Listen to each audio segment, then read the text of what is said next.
Hey, yo, peace, family. This is Lord Jamar for the Yanadameen Godcast. And if you watch the Godcast, you know my number one sponsor is Miracle Food.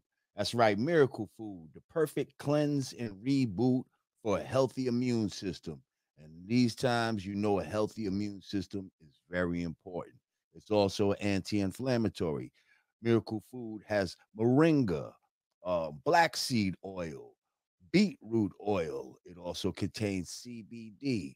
Miracle Food is just what it says. Miracle Food. Brought to you by my brother, the Chakra Doctor. So this is a black-owned company, y'all. We promote black-owned companies here on the Godcast. Okay, so go to chakradoctor.org and get your Miracle Food today. Tell them Lord Jamar sent you. Peace.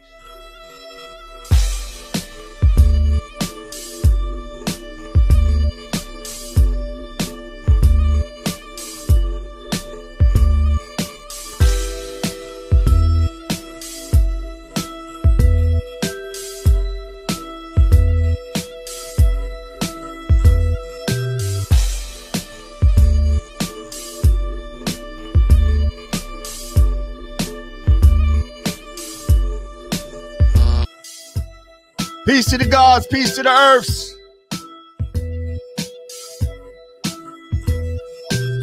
The motto for tonight, let's go, champ, champ, champ, champ, champ. I had to put my old school echo chamber on the motherfucker. Champ, champ, champ, champ, champ, champ. We got the champ in the house tonight.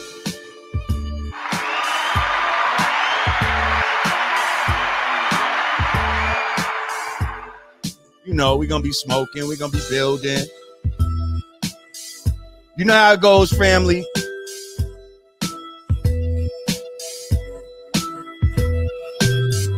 Shout out to all my Patreon subscribers.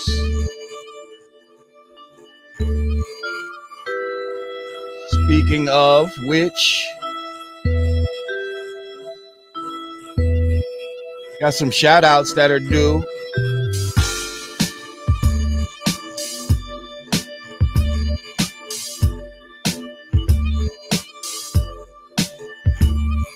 Hold up, let me see something here.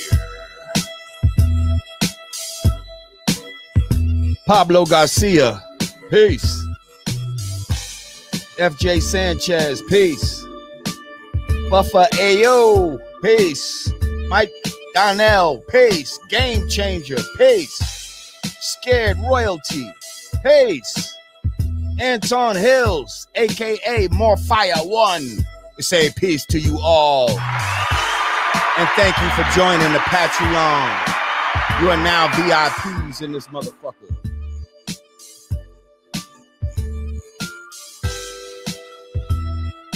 Thank you for joining.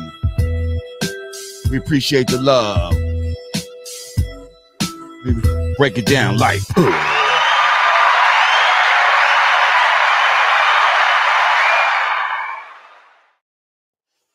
Peace, people. Welcome back to Yanadameen Godcast. I am Lord Jamar. Your girl Digga. She'll be ready soon. You know what Digga do. She putting on her face and all that type of shit.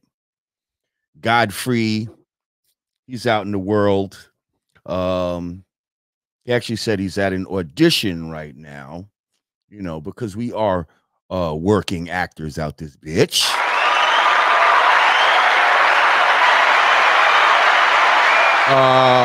I myself, I don't know if I mentioned it, but I myself just shot another episode of The Last OG with Tracy Morgan.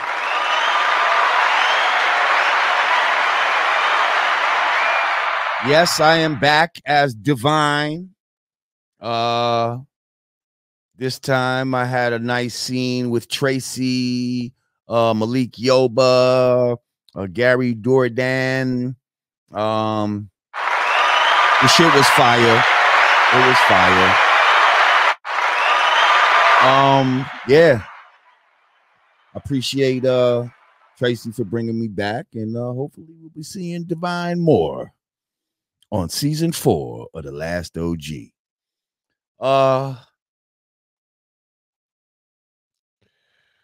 Real quick,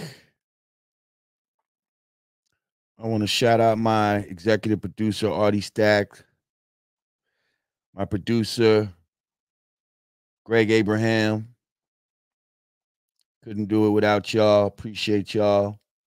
If you'd like to donate to the show, go to cash.me/$Yanadameen. In this pandemic time that we live in, you know, I know healthcare is important to a lot of people. So, you know, some of you might not be able to afford health insurance, but the new wave is telemedicine, where you could see a doctor for things that, you know what I mean, you don't necessarily have to be right in front of him for. You could tell him your symptoms. You can get prescriptions right over the phone, right over a video chat. And for $35 a month, you can cover up to 10 people in your household. So go to www.lordjamar.healthalliancenetwork.com, put in the discount code Lord Jamar, and you will get $10 off your plan, making your plan $35 a month. You can't beat it.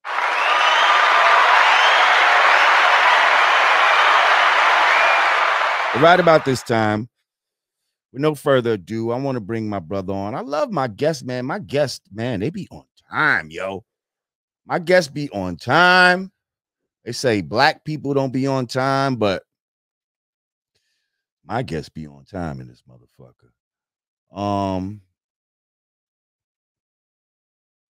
Man, former heavyweight champion of the world, Brooklyn legend. Ladies and gentlemen, let's welcome to the Godcast, Shannon the Cannon Briggs. Let's go, champ. Do I have a future as maybe one of them announcers? I think so, brother. I think so. The Cannon Briggs. That's right. I think so. Buffer and all them. We need a black dude, right? Where's the black dude that do that? I think we found them. I think we just found them. Hey! I just had a tuxedo on the other night, so you know I look very nice in a tux, and I think I have the strength of voice to pull it off. I think so too, champ. I just got to come up with my own catchphrase, like you did. Let's go, champ.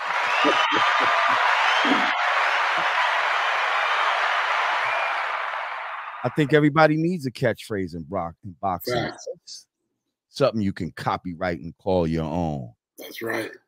Well, listen, brother, it's a pleasure to have you here. How you be on this glorious day? Oh, real good, champ. Thank you for having me on. I appreciate this, man. This is big for me. I'm a super fan of yours. I've always been. You, Pooh-Bah, Sadat, have done nothing but put out the best hits that made, I think, change the world. Hip-hop has changed the world, and you were part of it. So it's a pleasure and an honor to be speaking to you, champ. Thank you, brother. And I've been a fan of yours as well, you know, as somebody who follows, you know, has been following boxing for years. I've always been a fan of New York boxers, especially, and heavyweights, you know, because I come from the time when the heavyweight champion was the ultimate goal, you know, like middleweight and all that was cool and all of that, but heavyweight champion, that was just the be all end all of fighting champions, you know. And it seems like these days, you know, tell me if you feel I'm wrong, but the heavyweight division has lost its luster that it once had. So that's why nowadays we look to people like the Floyd Mayweathers, you know, and we even now are looking to you know, YouTube celebrities and stuff, which you're involved in, and we'll get to talk about that later. Okay. But just what do you think about that as far as cachet of the heavyweight division losing its luster that it had when you and I grew up? I think it was a lot in part due to football. A lot of big guys nowadays are, and they changed. They started wanting to play football to get those guaranteed contracts. 50 million, 25 million. Unlike boxing, which no guarantee, it's like independent contractor of some sort. So I think that a lot of guys and parents more push their kids to be football players opposed to boxers. You know what I'm saying? So, but then I think there was a resurgence with when Tyson came on the scene because everybody wanted to be like Mike. Right. But then everybody wanted to be like, the greatest football players of the 90s or whatever afterwards. So I think that's had a lot to do with it. No guarantee contracts, possible brain damage. A lot of brothers ain't willing to risk it all. A lot of boys just soft these days. They don't want to get hit. They'd rather fight with a gun than, put up them hands. Like back in the day, you used to have to shoot the fair one.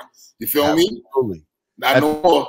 At the very least, you had to slap box or some shit. You understand? At the least. You had the very least, you had to slap box or when dudes was just punching each other in the chest, you get in an elevator and they turn out the lights and everybody just get up against you take your corner and just, you know what I mean? Yeah. That was rites of passage that we had to go through coming up, where your hands were definitely something that was more used than they are. You used to go to the Deuce and watch the karate flick, and after the karate flicks, you thought you knew karate. At the minute you come out of there, you thought you knew karate. And who do you turn to experiment your new talent on? Your boys. That's there with. That's a fact. And chopping each other and shit all the way fucking home. That's a fact. I had a ball. I remember I remember I had a homegirl, right? A homegirl. And I feel bad about this, but this was my home. You know how certain homegirls was like, she was kind of tomboyish. But she was my homegirl. So Darlene was her name. What up, Darlene? So I remember we not at the Deuce, but this is when they had the Saturday morning flicks on like Channel 5 showing the Kung Fu flicks. So she's at my crib. We watching the Kung Fu flicks and shit. We probably smoking weed, some shit like that. And me and her start getting into some, Kung Fu shit. Like, you know what I mean? Right. And I remember I fucked around and flipped her. And like, I used to have, there was like this, like a coffee can, remember those old school coffee cans and shit? Yeah. And like, I had a coffee can filled with different pens and pencils and shit like that. And I fucked around and flipped her onto her back, onto the coffee can, like, she was hurt. And like in that moment, like, she's a girl again. Right. You know what I mean? And it just really, I felt extra bad because I flipped the girl on her back onto the coffee can. Yeah, you had to try to move. You all had to try to move. Yeah, but I mean, she asked for it. I mean, she now doing that. You feel me? She'll be in the Me Too movement right now. You can't even play with nobody at all. Like it's all kind of crazy shit. But whatever. I digress. That was just a memory I remember of. You know what I mean? Just watching some shit and just doing the shit immediately, but then the shit backfired and shit. Almost broke the woman's spine and shit, but she was okay afterwards. But anyway, shout out to Darlene.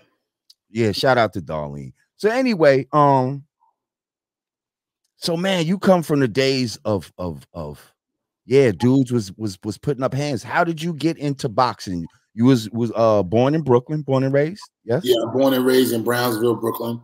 Same neighborhood, yeah. What kind of street we talking? Like, well, I'm from up the hill, Atlantic Towers. Mike Tyson lived around the corner. Okay. Curtis Stevens from my block. Judah, you know, from Brownsville, Danny Jacobs, Eddie Mustafa Muhammad, Riddick Bowe. Riddick Bowe used to live upstairs from me. Wow. Yeah. So I come from a boxing neighborhood, man. Everybody could fight, you know. So is that what got you into it? Like what made you go ahead and say, you know what, I'm gonna put my hand in it? You know what I mean? A friend of mine's dad, you know, he bought us some gloves, and we was building his. I guess we was fixing up his. He had just recently purchased a building, and he wanted us to, you know, work on it with him. I had to be like 15, 16. We was working on that house for about a year and a half, doing the demolition and construction. I guess that was my weight training. Then after he finished building the house, we was, you know, working on it for about a year or two. He said he bought us some gloves one day because we started getting in trouble around the way or whatever, fights and beefing with each other and different shit. And then he bought us some gloves, and who would have known, man? Like I guess a year later in high school, a friend of mine was like, "Yo, I'm gonna take you to the gym. We see you getting into fights, and you're pretty nice with your hands." We made a bet. I lost the bet.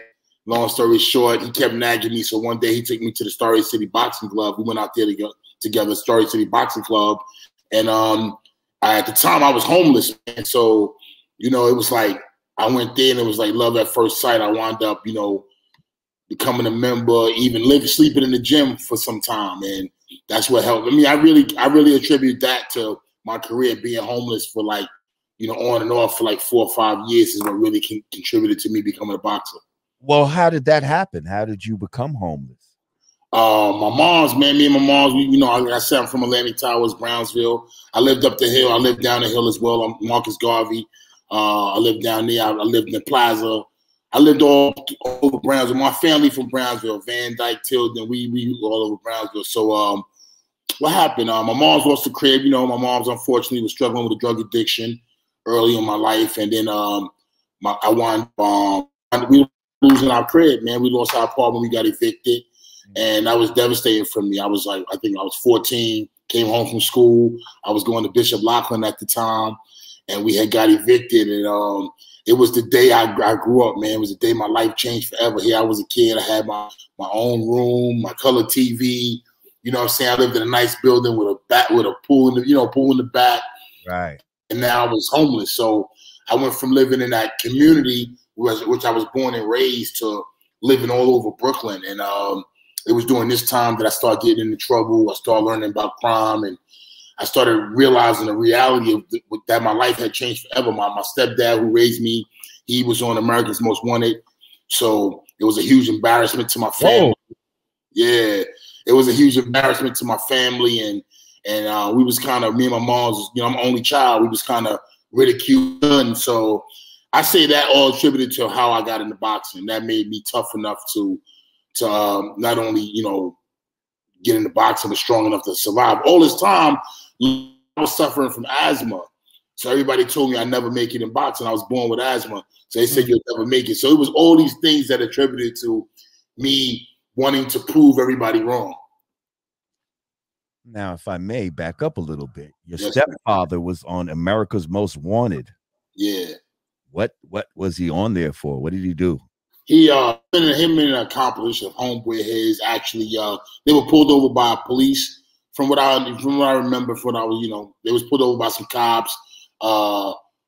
Friend pulled off. I think the cop somehow either tried to stop the car. Something got hooked to the car. His uniform or something. He got dragged and really hurt really bad. You know what I'm saying? And that caused him to catch a life sentence. And, yeah. But he was on the run for a long time, for a few years before he got caught, and then and that was it for him, you know. But he wound up dying in prison, and that was hard for me and my mom. You know what I'm saying? Because he was the, you know, what I knew as a father. So, right, yeah. So were you always big? Were you always muscular? Nah. I was short and fat, you know. Growing up, I was short and fat, and then when the streets, I started, you know. I wasn't eating like that no more. I wasn't no more coming home from school and mom's, you know, food and shit like that. It was like living house, and I'm just like, damn, eat when you can. And I started losing weight. I got skinny by the time I got 18. I really had my growth spurt around 18 years old. I shot up in height and started getting taller. And I was slim, but I was always fat, so that was my thing. Okay, well, I know somebody that was quite slim when they were younger, and we're gonna bring her on right now. She was like a goddamn toothpick. Ladies and gentlemen, what's we're gonna bring Rod Digger up on the stage.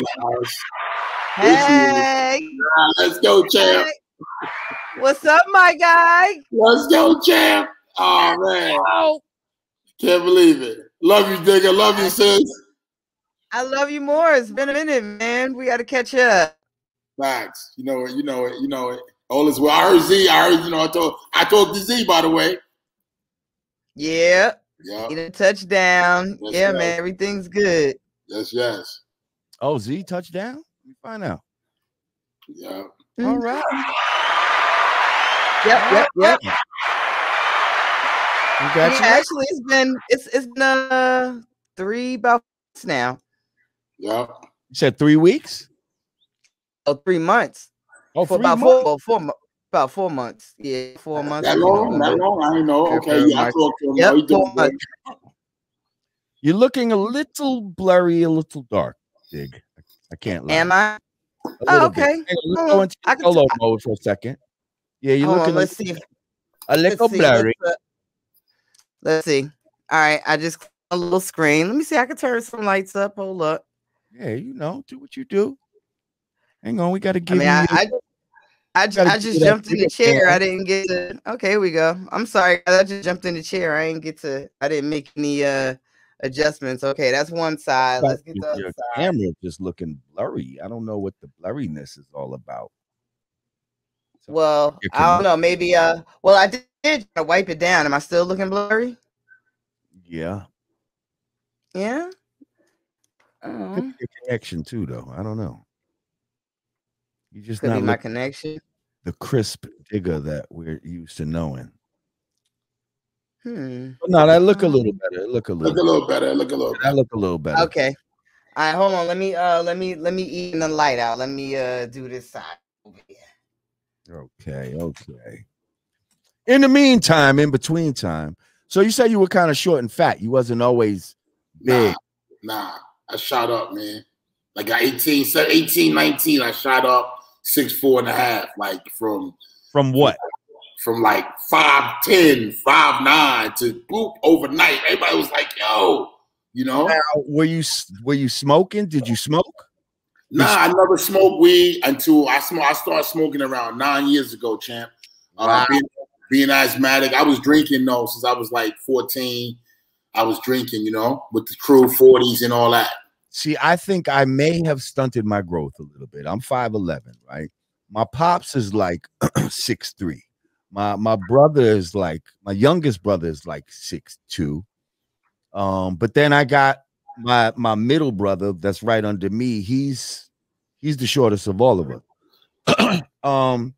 But I feel like maybe me starting to smoke kind of early, cigarettes and weed and shit like that, maybe I could have maybe could have bulked up a bit. I feel like I could have been a little taller. Yeah. I could have been a little bit taller. Could have been a ball. Wish I was a little bit taller. I was just about to start saying that. All right, so I'm more lit up, right? Yeah. Yeah. I started smoking at 40, champ. Okay. Yeah. You like my cousin shit. She's like a full, she just started smoking weed maybe like 4 years ago. She's like a full blown weed head, like, yo, I got that loud, I got that. I'm like, girl, sit down. You don't know nothing about a loud. Shut Me up. too. I'm the same way, yeah. champ. I'm the same way. You've been quiet all this time. Now you talking about a right. Now you want to be loud. I'm the same way. I ain't gonna discuss. I'm the same way. See, you know what? If I really go back and think, like, it was people like Cheech and Chong and shit that I think turned me out. Like, I used to love those type of movies and like just want to smoke weed. I used to want to do a lot of shit before I could do it. It was the corruption of movies and shit like that. Like, you know what I mean? Like a nigga For me, it was the bad influence friend. I had one friend. I had one homegirl that nobody parents wanted them to hang with. Like, they were just straight up like, yo, my mother said I'd hang with you. But I would hang with her because I felt bad for her. And yes, she taught me how to smoke cigarettes, my first drink, how to roll a joint, I did all of that fucking mischievous shit with stealing from the supermarket. Bitch. God rest her soul. She's passed away. She's no longer with us. I ain't even gonna hold you. That was my girl. We used to be rolling up like oregano and shit like that when we was young. Me too. Oh my God, I just had that conversation with somebody and thought we was high. And like your moms will come home and be like, "What's that smell in the house?" And you'd be like, "I don't know. Why is this? I don't know what you're talking about." Like, we were so stupid as fucking kids. I'm talking young doing this, like 8 years old. Yeah, like elementary school. Yeah. But you know what we were doing? We were you know how they say kids do as they see, not as told. So we were emulating our parents. All that dry honey shit that come from accidentally walking in on your parents, and you know the rolling joint, this seeing them. I thought I was fucking. I ain't even gonna hold you. I thought I was. I was naked humping with a couple of these girls. You see what I'm saying? Everybody was doing in between, but it's not like they had their legs spread. But we like lying down just horozontally, and I'm on top and I'm humping. And I'm thinking I'm getting some. I ain't know it's it's just steady like you none the wiser. I'm none the wiser. Like as kids, we don't I mean even for us like girls, we didn't know that whole purpose. What? Like I'm getting pussy out here. You kidding me? Kidding me? You be kissing for hours. Oh shit. Wait a minute. That's not what I was oh shit. It's not what I was doing. Wow. But anyway. So Starite City Gym. Yes, brother. Yes, brother. That's where you went. And that's basically where you fell in love with the art of boxing, yes? Yes, brother. Yes. You know, but it wasn't like, you know, I went honestly, I might have went when I was like 16, 17. And then I was in and out, you know, I wasn't really focused on boxing. Honestly, I was homeless. So I was living in the street. I was trying to figure out my next move. You know, I had plans of, you know, doing good in school.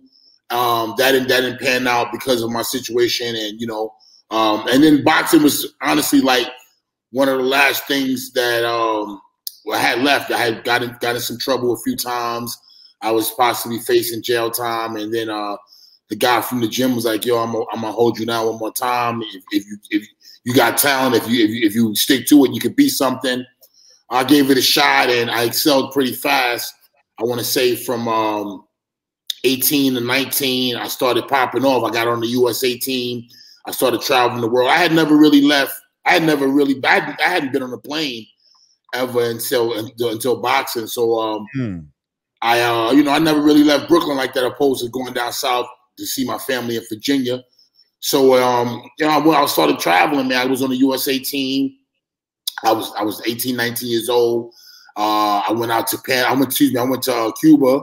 I fought against Felix Savon. I got the silver medal in the Pan Am game. So I had my career was popping off, and then I turned pro at 20. I moved to Jersey, but I had it kind of like funny because I had kind of grew up in Jersey on Camden Street in Newark all my life. My mother's sister lived on Camden Street, so all my life I was always back and forth to Jersey. And then I wanted to move. Is that where your affinity for Digga comes from? Is that where your affinity? That's my family, Digga. Man. He was literally an outsider member. That was gonna be one of my questions. How did you hook up with our crazy asses? Yeah, you was crazy too, now. Yeah, I was nuts. I was crazy. We used to have a lot of fun. I used to have a big house. We used to have big parties. Remember that, Digga? Did you ever? See, I wasn't allowed because I was somebody's baby mama. Good. Yeah. He had you in proper check. I like that. Did you ever have delusions of like being a drug dealer, like wanting to be a drug dealer when you was homeless? Like, fuck that. We're gonna get these cracks. We get this money, bro. I'm gonna use I dabbled with that, but I was never good at that, man. I was never good at, and I honestly, I had a I had a dislike for drug dealers. I had a dislike for people who sold drugs. I always had like a feeling like they was destroying the community. And I seen generations, not only my family, but I seen other families be wiped out from crack cocaine and heroin. You know, my mom's died on my birthday of an overdose, December 4th. Like I said, my dad died in prison. He had a heroin addiction. I seen a lot of drug abuse and alcoholism in my family. That's why I never gravitated towards drugs. And I only went to cannabis as a for medicinal properties when I was 40. You know what I mean? I had a nervous breakdown like 12 years ago, man.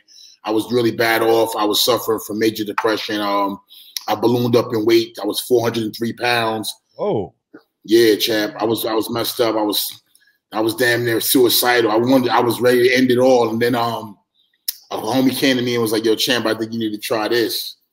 And I was like, "What?" He was like, "This." I was like, "Yo, champ," and I was like, "Nah." And the reason why, because I was asthmatic. I remember back in the days when I used to be hanging with the outsiders and they be smoking. I'd be like, "Yo, chill out with all that smoking shit. Just drink." Yes, just, you know, yeah. I used to be like, "Yo, chill with all that smoking shit." But yeah, man, you know, I say it all the time. Cannabis saved my life, man. I was in a dark place and they had me on Depakote, Seroquel, Pax, Zoloft. And then I got fat. I was 403, man. And I started smoking cannabis, man. And I lost 168 pounds. I came back to boxing. But something stuck in my head, man. My entourage was gone. My money was low. But I started saying, "Let's go, champ," as my motivation, as my mantra to get me going. Because, again, everybody was going. I had no more cheerleaders. And I had to become my own cheerleader. So I just sat there, and one day I was thinking, I had a dude who told me one time, he said, you know, his name is, actually his brother's the Last Dragon. You know what I'm saying? That's my man. Oh, Timok. Yeah, Timok. His brother's Timok. His name is Mishan. Mishan told me one day, he said, you know, when he gets tired, when he's running, he says, to be the man, you got to be the man. And I was thinking like, damn, I got to come up with a mantra. And I was tired one day. I was like 400 pounds, 398. And I remember sitting down one day and I was trying to get up and I said, "Let's go, champ." And I just, you know, and I started calling myself champ because I had never really felt like I had accomplished my goals in boxing. You know, I spent a lot of my time partying, hanging out. I was a party boy, you know what I mean? A lot of my career, you know, I was ripping and running. And then, you know, boxing was something that I moonlighted as, you know, and when I started saying champ, it wasn't for the boxing. It was for having not giving up on life, man. You know, when my mom's died, you know, my pops died, all the trials and tribulations I've been through, I never gave up. I kept trying. So that's why I started saying champ. And I also wanted to deflect from using the word nigga, because all the time you see somebody, "Yo, what's up, nigga? What's up, nigga?" I'm like, "Yo, I ain't your nigga." You're like that. You know what I mean? So I started using champ as a affirmation, and I started noticing that when I said, "What's up, champ?" people were like, it'll give them a different vibe. It'll change the whole, you know, the beginning of the conversation. Just see somebody, "What's up, champ?" Give them a fist bump. Right. And it, you know, it felt good. They felt good. I could see it in their eyes. Because when a champion calls you a champion, there's something special about that. There we go. Just like when a God, if I say peace, God, and a God says to another, you know what I mean? And now I'm calling you God. There's something special about that that's transferred right there. Right. And it's so, and that show you how strong, powerful words are. I have seen dudes, man. I'm talking about with the ice grill face on, hard as hell, coming through with the diddy bop and everything. And I'd be like, "Yo, what's up, champ?" And they look at me like, "Oh, what's up, champ?" And they let it all go. You feel me? So harmed them. Exactly. That's dope. I love that. Yeah, champ. Let me smoke with you, champ. Let me smoke with you. Come on, light up with me, champ. Let's go, champ. Here y'all go. When you smoke, I smoke. That's right. I don't smoke on camera. Actually, I don't smoke. I don't ever smoke before filming. So okay, good girl. She bougie. She fake bougie. Jamar's like, no, you know, gotta be a lady. Waiting on an imaginary bag, champ. She thinks that it do everything right. You know, if she self-censor herself and do certain things, that somebody's gonna show up one day and be like, "Here you go, digger. You know, for your good deeds, we're gonna award you with a bag of niceness. You know, whatever the fuck." Like, let me just say this. lady. Hey, look, the lady. when I first met Digga, I always used to be like, yo, she mad quiet. She never talks. You know, yo, she you didn't know she had a loud throat, huh? mad quiet, for real. And she came out, Digga, birthday rush. Whoa. I remember when they was doing everybody with that. I remember when they was doing the Fugees album, man. Just watching her work and just seeing her work ethic, man, was just so impressive. You know what I mean? Yeah, man. I mean, you know, I was trying to keep up with the guys, and that was always my motivation to be better than the men. Okay. Memories. Look at y'all now. Y'all all smoking and quiet. I'm like, so. hey, Digga, remember that time y'all had a show? Let me see where that shit is at. It's a college. It's way like I want to say Mahwah, New Jersey. Rutgers, maybe? Nah, it wasn't Rutgers. It was like Mahwah. Mahwah. You never heard? Remember Mahwah? Like college or some shit? Probably. We did so many shows, champ. It was live. It was live. If I say, if you tell me what happened, I probably could tell you exactly what show it was. All our shows was wild. Outsiders were like notorious. You know that they got like a, and they, like, I wasn't there, but no, actually I wasn't at this. They got like a lifetime band from the House of Blues, a lifetime band, like I forgot what studio, Platinum Sound Studio. I don't know. It's just like they just pillage and plunder where they went. Yeah, it was crazy. Guys, though. Crazy boys. God bless them. I wish Godfrey would have came on because I think we did a boxing show together years ago. Long time ago. It was for I want to say what was the name of that shit, bro? Damn, it was a boxing show. Thunderbox. And I think we commentated that fight together. You know? So, I mean, you are really a boxing legend, man. I mean, you fought some legendary fighters: Lennox Lewis, George Foreman, Ray Mercer. I mean, let's talk about some of this. Vitaly Klitschko and oh man, Francois Botha. Yeah, that was a tough one. What do you think? What was total your sidebar? My best friend's father was one of the referees for your fight with George Foreman, and father started getting death threats after that decision.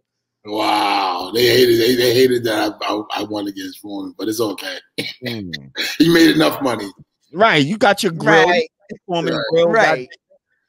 Everybody got one. Yeah, I bought 3 and I beat him. So let's go. Yeah. What do you think was your toughest fight? I'd have to say Botha was one of them.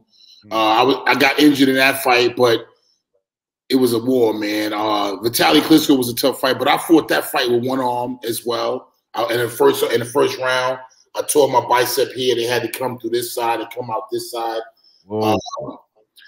Yeah, that was a bad fight for me. I had some tough ones, but you know, Botha was tough. Of course, Foreman, I was 25 years old. I didn't really understand the moment until the first punch. I was like, damn. But you know, it's been a fun and crazy career, man. Who did you like pattern your style after? Like, who did you look at as a boxer and say, I want to fight like him? I was an Ali fanatic, man. They used to call me Ali when I was, young. I wanted to be everything he wanted to be.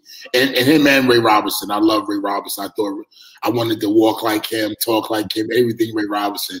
And I tell kids today, man, when I mentor kids, I tell them, hey, man, find someone to latch on and say, and try to be like, there's nothing wrong with that, because imagine you trying to be like Jordan and you LeBron James. You were trying to be like Jordan. Now you LeBron James. You feel me?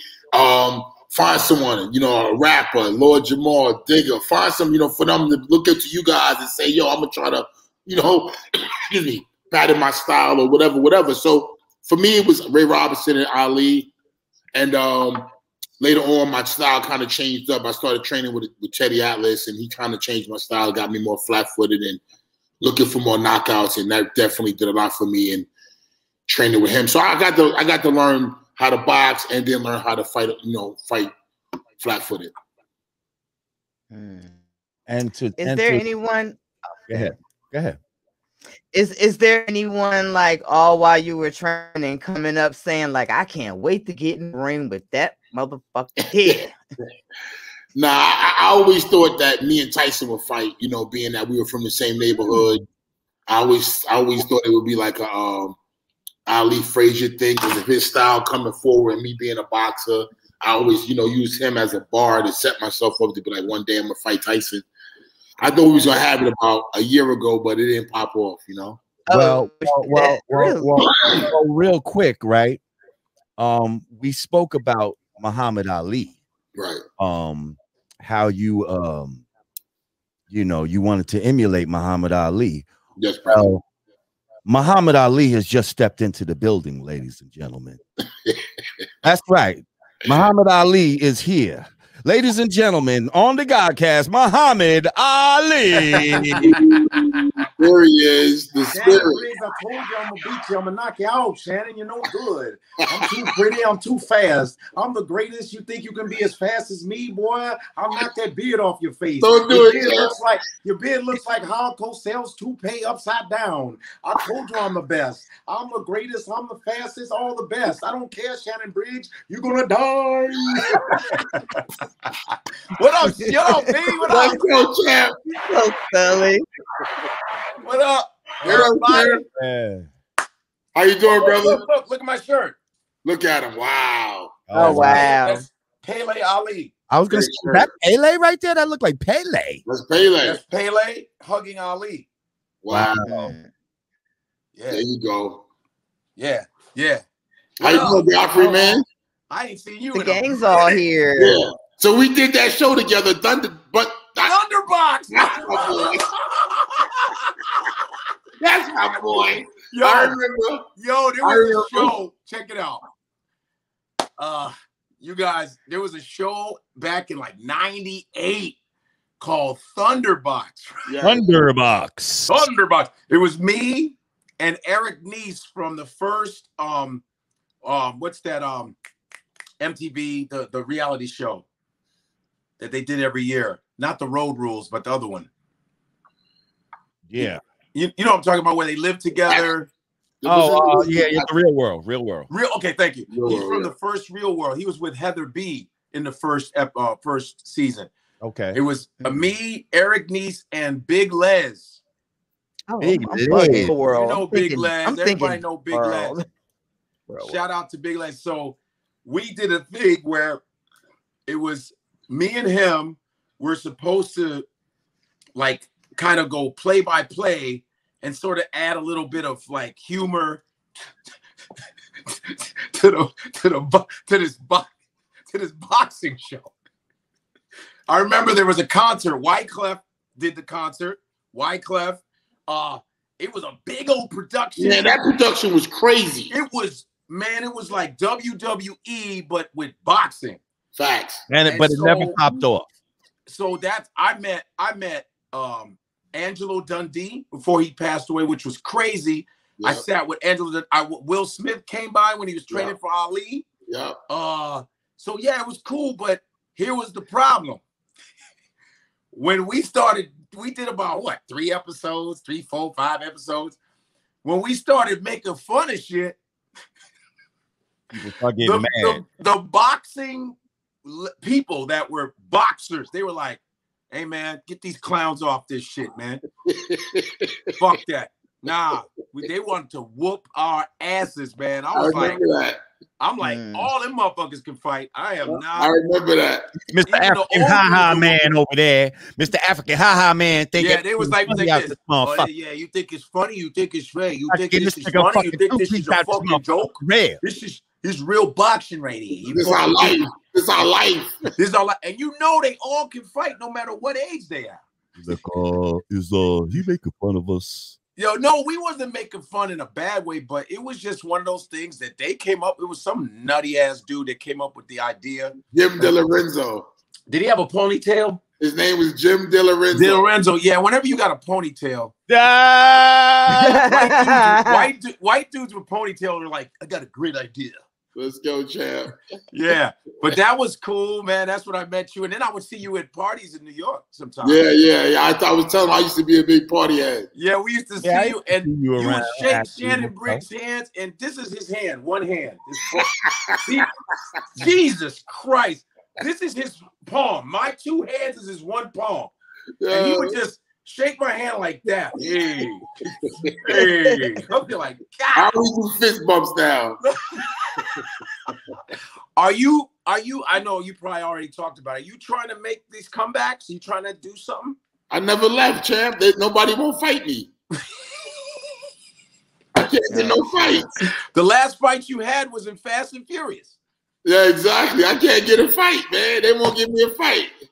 Really? They kill me in every movie, so. I mean, right now they got all of this, Tyson verse, this Tyson verse, Holyfield. I mean, I think the obvious is the brawl in Brooklyn with Briggs and Tyson. You as a commentator. Listen, I'll be the promoter / commentator. Right. Just put me involved and let me get some of that pay-per-view bread. What about you and Lennox Lewis? I'm with that. That would be fire. That would be fire. Yeah, me and Holyfield, me and anybody. I'm with whatever. I ain't nobody stopping me, champ. Whoever I'm 49 years old. And I'm how old are you? 49. You can 49. Santa Not even 50 yet. Nah, I ain't yet. That's why they won't fight me. They said I'm too young. Are you trying to fool him with that gray beard, huh? Yeah, fuck that gray beard. Shave that shit off. I'm mad. You know what I tell him? Well, Don King hair grow up like this. Mine grow down. I see. Damn, you do got a Don King upside down. That's right. I got an upside down Don King. Holy shit. Hey, they call Don King hanging Don King over the balcony. Hey, let me tell you something real how it happened. So I had fought Vitaly Klitschko. Tell me some Don King stories. Go ahead. I got a good one for you. But aside from that, I was fighting Vitaly Klitschko, and in the first round, I popped my bicep, my elbow, everything went crazy, right? Yeah. But prior to that, now check this out. I used to do the Just for Men. You know what I'm saying? I was doing the Just for Men since like 31. You know what I'm saying? I was in there with the Just for Men. Oh, you been getting gray that early? Yeah, I was hitting them early, man. And then maybe in the 20s, man, 28, 20, something like that. So anyway, I was doing it Just for Men, but I don't even know what happened. I got to a point, Chan, where I had an allergic reaction before the Klitschko fight. My lips was big like this, Chan, before the fight.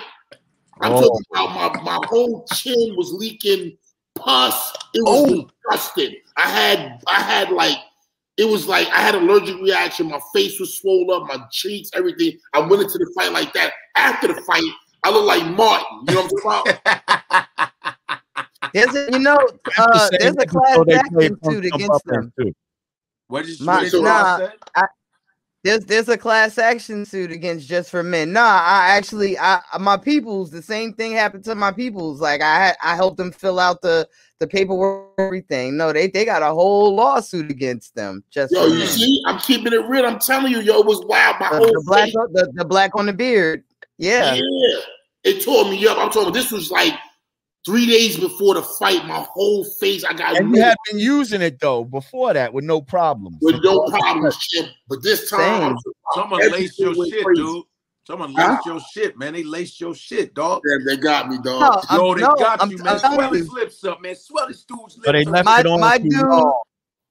up. My dude's head was literally the size of a pumpkin. Like it was so bad. I got emergency room and did all the like tracing back and and it got traced to that, and then did some digging, did some research. They got a whole class action suit against them. So I wish I would have known that for real. For I went into that fight. Aside from what happened to my arm, I went into the fight already like, what I'm gonna do now? My whole face. If you look at the fight, if you go back, you see before the fight, I looked fat in the face. But check what I was doing.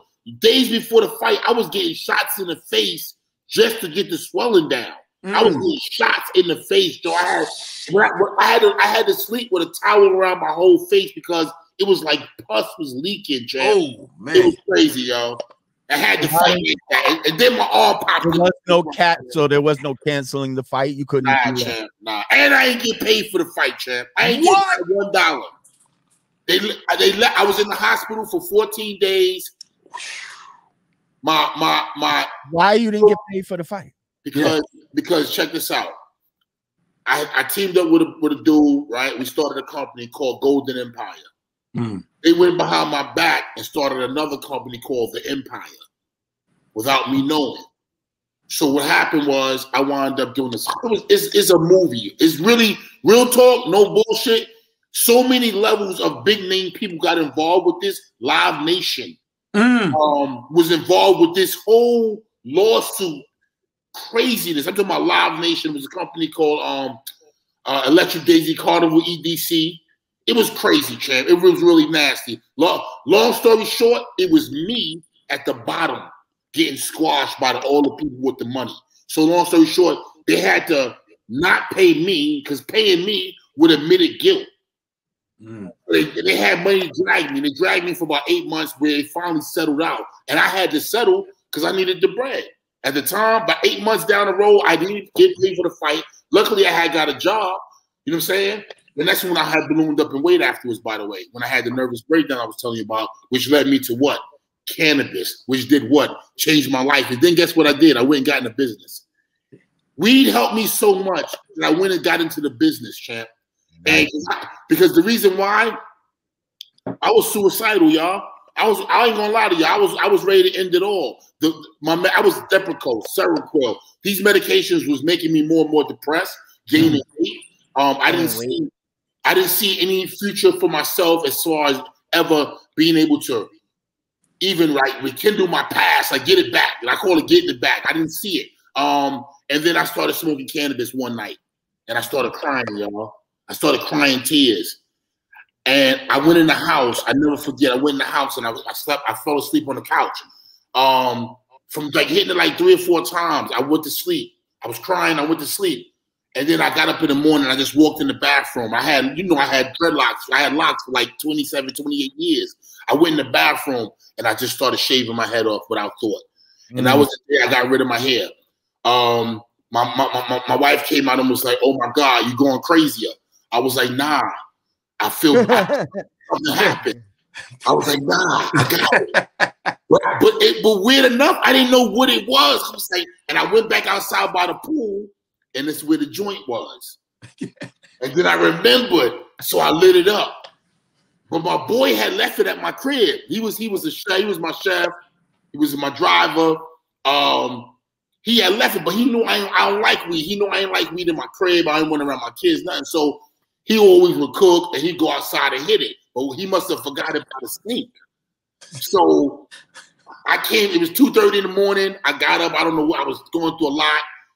I hit it, and that's when I had my epiphany. I seen myself in shape again. I was 403 at the time. Woo. Wow. 403. My heart was doing bad. I had went to the doctor. First time I'm speaking about that, I had went to the doctor. I had a hospital stay for 2 days at that time. For my heart was like, they was like, "You ain't right." So when I started smoking, immediately I felt I could dream again.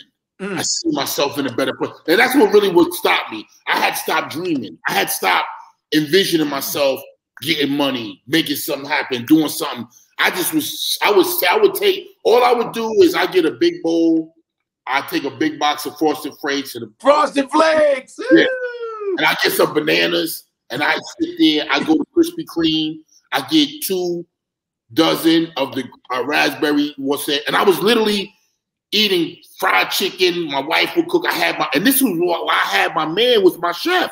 And I realized I was trying to kill myself by eating. And I was, you know what I'm saying? So that's when I started smoking trees, and opposed to people saying you get hungry, get munchies, nah, my brain started working. And I would just take my baby, she was just born, and I put her in a carriage, and I just started walking with my little girl, you know? And I tell people too, you know, I got 2 boys and a girl, but it wasn't until she was born that I was ready to get my life together, because I looked at her and I said, damn, if I kill myself, who's going to be here to protect her? You feel me? And that's when I started saying, let's go, champ. Yeah. You know? Yeah. Let's go, champ. Yeah. Yeah, man. Shannon. That's what my brothers with daughters. My baby girl, man, she pushed me. My baby Moo, man, she pushed me. So, you know, I got back in shape. I lost 168 pounds. I came back to boxing. But more importantly, it was an eye opener for me, because I started not only just and I say this all the time. I tell people it's not just one thing, and that's in life. You know, we always sit back and be like, oh, if I just do this, my life would be better. Once I do this, nah, it's never just one thing. I had to, you know, the weed gave me the opportunity to think again, to dream again. But then I had to do what? I had to change my diet. I had to start exercising. I had to change the music I was listening to. I had to, you know, I was listening to a lot of gangster rap and, you know, things that was negative thoughts that I didn't need, that I'm not doing. I don't live in Brownsville no more. So I don't have to kill nobody. I don't have to think about killing. So, you know, and I think that could be a form of my PTSD as well. You know what I'm saying? Thinking about shit, reliving crime, and I'm not there. So, you know, I'm living nice out here in beautiful Miami. So I had to cut that off, change my diet, change my food, change the people I was around. And I call that, it was more than just a food diet. I also started looking into hormone therapy, because a lot of men don't understand and realize a lot of our troubles come from hormones. For instance, our testosterone in men used to be where it started dropping at 35. Now it's 25. I had went to every doctor in the world, a psychiatrist, psychologist, every medical doctor. And I went to an endocrinologist, and he took my he did a male panel, and my testosterone was that of an 80-year-old woman. You know, damn, how low it was. And that was attributed to my depression. So a lot of things attribute to that as well. Alcohol, even cannabis lowers your testosterone, so they say. So a lot of things were, a lot of different changes I had to make. My diet again, I started looking into hormone therapy, and that's when I got into both businesses. I got into the medical business because I've seen the weight loss and how it affected me, and how so many men hit that andropause age. You know, women go through menopause, men go through andropause, which is male menopause. I got into business. I opened up 2 clinics. We have 2 clinics now and 2 pharmacies. So that's check us out. It's Alpha DNA is our website. AlphaDNAHealth.com is our website, and also joinalphadna.com. So, you know, I don't, you know, I look at it like this. If I could be saved from where I was at and come back to boxing and be in the shape I'm in now, I think anybody can. So I want to hopefully change lives with this shit. Damn. Let me ask you something real quick. When I hear you speak, you know, you seem very alert, very conscious of what's going on.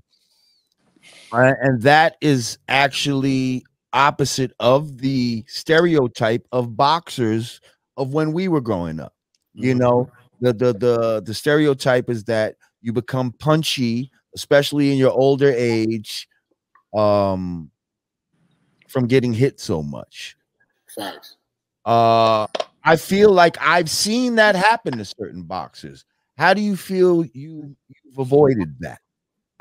I think I was on that road. I think I was definitely on that road from the, you know, I fought 5 former heavyweight champions, and I think they say 3 of them was one of the 3 of them was, they say, some of the hardest hitters in boxing history: Lennox Lewis, Vitaly Klitschko, and George Foreman. Some would argue that, and I can tell you for a fact, Holyfield will tell you. I asked Evander Holyfield one day. I said, "Who hit you the hardest ever?" He said, Francois Botha. I said, me too. I said, man. Who was? Francois Botha. Oh. Yeah. He hit me harder than any man I think I ever got hit in my life. I mean. Because that's that South African hatred, though, for the black man. Is that the white buffalo? That's the PW Botha. That's the PW up in you are black and I am white. You are black. Kafir.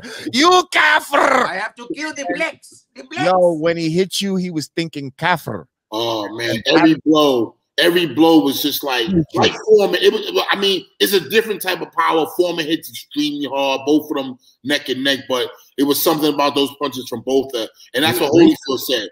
Holyfield said he never got hit so hard until Botha hit him. I mean, he broke my ribs. Did you beat him? Yeah, it was a draw. It was a draw, but you could have easily gave it to him. It was he broke my ribs, champ. I ain't gonna lie. In the third round, I threw a jab, and he came with a right hand and broke my ribs. I came back to the corner. I said, "Yo, my ribs broke." Damn. It was like what I said. He broke my rib. I knew it. I knew when I went and got the X-rays. I know my shit was broke. How did you know? I mean, did you feel it crack, or did your breathing change in that moment? Like. Everything changed. My whole life was in Yeah, everything was a blur. I met Francois Botha when I was in South Africa doing some comedy with Earthquake and he didn't like your podcast. So we saw they were at the hotel with us, and there was another brother who was a heavyweight. We didn't really know the guy, big tall dude, heavyweight guy, and they were having a fight at the casino we was at. And so both of them came to our table, and both of them said, "Hey, you should see us. Come and fight. We're going to be fighting." And blah, blah, blah, blah. And we were like, "Yeah, we can come too."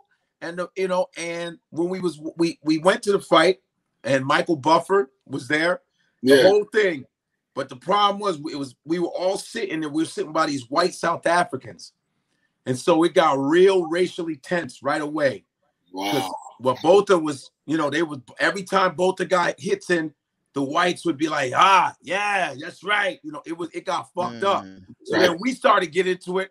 Every time the American dude was like, yeah, motherfucker, yeah. So we were going back and forth. They start talking shit to us. And then one guy goes, "Hey, you're in South Africa. You should watch your mouth." I go, "Motherfucker, you're wearing a New York Yankees hat. Why the fuck are you representing America?" So we're all arguing at the fight. So these security South African security guards go, "Don't worry, the black guys." They were like, "We got your back. Fuck those motherfuckers. We got your back. Don't worry." So, but then both of them got knocked out. Oh, knocked him the fuck out. We were like, "Get the fuck." So we were like, Amanga. Oh man. Yeah, now both are good dudes, though. I ain't gonna front. He a good dude. Both is a good guy. No, Botha was a real nice guy. He's a nice guy. It ain't too many nice guys in boxing. I'm gonna keep it real. He's definitely one of them. You know what I mean? Okay. Yeah, definitely one of them. So let's move forward to present day. Yes, brother. How did you get involved with training Mr. Jake Paul? Oh, damn. Yeah, oh, yes, you didn't know. Oh, yeah. That's Logan Paul's brother. The trainer of Jake Paul. Yeah, I was. Right. I was. And there was a little confrontation we can talk about where Logan tried to kind of come at you sideways. Well, actually, I was training both of them, and Logan lost his fight, and his brother, he had been drinking. He had been drinking, and he kind of said some things. I don't know if it was premeditated or whatever, but it was a bad timing because my guy had just lost. It was in the dressing room. He said some things that you told him to quit, or you don't care about the fight, or some shit. Yeah, some shit like I don't know. You can't win. Just still, champ. You about to get me hyped and relive it. I'm like, yeah. And when I see him, I'm gonna fuck him up. Chill. Oh man. Yeah. But yeah, how'd you get involved with that? How did you? So my homie, my right hand man, Paulo Moreno. He had been with those kids, man, for years. He had been telling me, "Yo, champ, I got these kids. they're gonna blow up in this thing called Vine. I was like, I don't care about that shit. He was always telling me about Vine and these kids he was managing. And then he was a pioneer in seeing talent in these influencers, man. I'm talking about real talk. I'm talking about like 12 years ago. I was like, bro, I was like, what are you talking about? And he hit it on the head. He basically now he manages about 120 influencers. He's I'm talking about the what's the soccer player, Ronaldo something? Ronaldo. Yeah. His wife, he just did a clothing Cristiano Ronaldo. He just did their stuff. He's huge. But he asked me, he said, yo, champ, what you think about them boxing? I was like, you tripping. He was like, yeah, they was young. He said, come on, come out to Cali. I went out, I worked with them, and they actually wound up, I sent them another guy to train them, which was my guy. And then we went out to England, and they had a good fight out there. And then the second time I actually moved to Cali and trained both of them. And it was pretty interesting. I thought we won the fight, unfortunately. He hit the guy and even with that, I still thought he won, but unfortunately, he didn't get the win. So he knocked the shit out of Robinson. Woo! Yeah, he ain't playing Robinson. He can fight. Now, don't get it twisted. Jake can fight. Jake really wants to do this. He, we're gonna see when he get hit what really happens when he start getting hit back. But he really want to do it. I mean, I could tell. He was a guy who's seen this as an opportunity to make something for himself in the game, and he's got a huge background. Huge following from YouTube and all that. So if he can get a couple wins, 2 or 3 more wins, 3 definite, he then becomes in consideration for something big. You know what I mean? Who do you think is the better fighter, Jake or Logan? From what you've seen, it's funny because it's like Logan has so much talent, but I don't know if he has the. Let me see. I think Jake wants it so bad. He's the little brother, and I think he wants to be the little brother. So that gives you a little bit of anger, a little bit of I got something to prove. So that sometimes will drive you. It's the drive. Okay, so that's what I'm trying to say. I think Jake might have a little bit more drive based off the fact that he said, "I want to outdo my brother." You feel me? That's what's up. Yeah. Can Nate fight? I had never known Nate as being a boxer, but unfortunately he lost that fight. But no knock to him. He gave it a shot. Not many men are willing to walk up those stairs, man. People don't know. People talk a lot, man. But when you go up those stairs, champ, I have myself went up those stairs, and I've had over 70 fights, and out of 70 fights, it's only been a few times that I had to walk up them stairs and say to myself, "Damn, why I ain't go to college?" I'm saying, really, I'm serious. I can show you on tape when I'm in the ring, and I can say, see right there, I'm saying, damn, why ain't you do good in school? Why I'm doing this shit? You know what I'm saying? But then when the bell ring, it's like that shit just go away. Like it was, and people say that, but I kid you not. You can lose sleep before a fight. I'm telling you, most fighters don't sleep the night before the fight. So it must be like, yeah, you got the whole world looking at you, champ. And then the whole thing is, if you get knocked out, it's not like in any other sport. You know what I'm saying? Like, look at what happened to Nate, man. And in this era, how they doing you with the oh man, they so dirty, champ. But here's the thing that Nate did that was fucked up. Nate took a photo of himself on the ring, going, "Tomorrow I'm gonna shock the world." He tried to take a sexy photo, and now. God, man, yeah. You know what I'm saying? And I know boxing. The reason why I respect boxing so much, because I used to go watch Pacquiao train at Wild Card. Animal. For like 5 years, when I was back and forth to LA, I would go, watch him and Freddie Roach and his brother Pepper Roach. I saw everybody. James Toney, I watched him spar. I watched Nassim spar. Everybody came to Wild Card. And I'm watching Pacquiao train. I see all these Filipinos. I said, "Who the fuck is this dude right here?" They're like, "That is my name, Pacquiao. He's very famous Filipino." I said, "What?" So I went in there and watched him train, dog.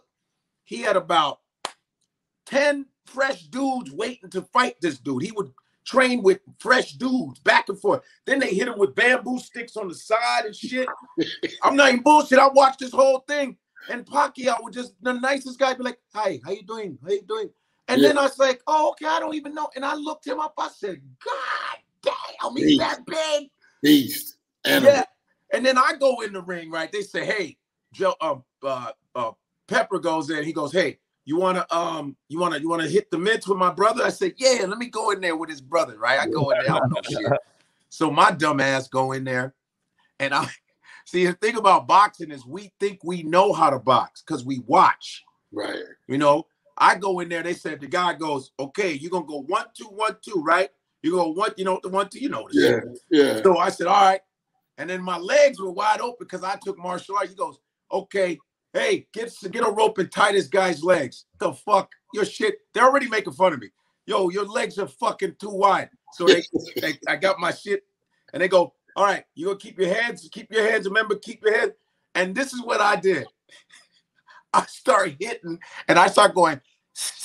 I went like this. He goes, what the fuck are you doing? I said, what do you mean? That's how y'all, you know, right? Yeah. He goes, no, that's not, there's a special kind of breathing. You don't do that. You're not a boxer. No. Oh, my bad. He said, just breathe through your nose. And then, what the fuck is that? I said, okay. So I hit, so he goes, all right, we're going to go, right? Boom, boom, bang. Boom, boom. They go, and somebody yells out, yo, drop your fucking leg. I'm like, what? Yo, your leg. Drop your leg when you got to put your leg into the leg. Oh, shit. Yeah. So then I start hitting, bam, bam. Then I had the nerve to start, I started hopping. He goes, what the fuck are you doing? He goes, what the fuck is this? I go, what? That's like, he's like, you're not Ali. You're a heavy guy. Just head movement. What the fuck are you? They was hard on you, brother. They clown. And so I hit it, right? So I was like, bam, bam, bam. He goes, you hit like a pussy. We're gonna do it again. And then when I finally got it going, everyone goes, hey, the comedian knows how to fucking hit. I respect boxing. Like, you working out, Lord, you working out? Am I? I mean, I always stay in shape. You know what I mean? But I haven't like gotten the ring or anything like in a while. But I used to fuck with some boxing shit back in the days. Like, definitely, yeah. Trying. So we gonna put you on the next card. Who you want to fight? Fuck that, man. If there's some good money in it, shit. Let's think about it. You would do it? I absolutely would. Come on, for real? Absolutely, I would. Gentlemen. Guns got that. Mine, I weigh like 145. You understand what I'm saying? So as long as the weight, is not ridiculous and all that, hell yeah, I would do it. Well, I just did a deal. Either you're little, I'm big. I just did a deal with Fight TV, so you're gonna be seeing some Let's Go Champ Promotions fights monthly, and I'm looking for new talent. So I'm actually I can't announce my card yet, but I got some big YouTubers fighting. As well as, I got some big boys, champ. This is going to be big. I can't wait to see that. Yeah, it's going to be huge, champ. So if you're on Fight, Lord, we at least got to have you on as a commentator.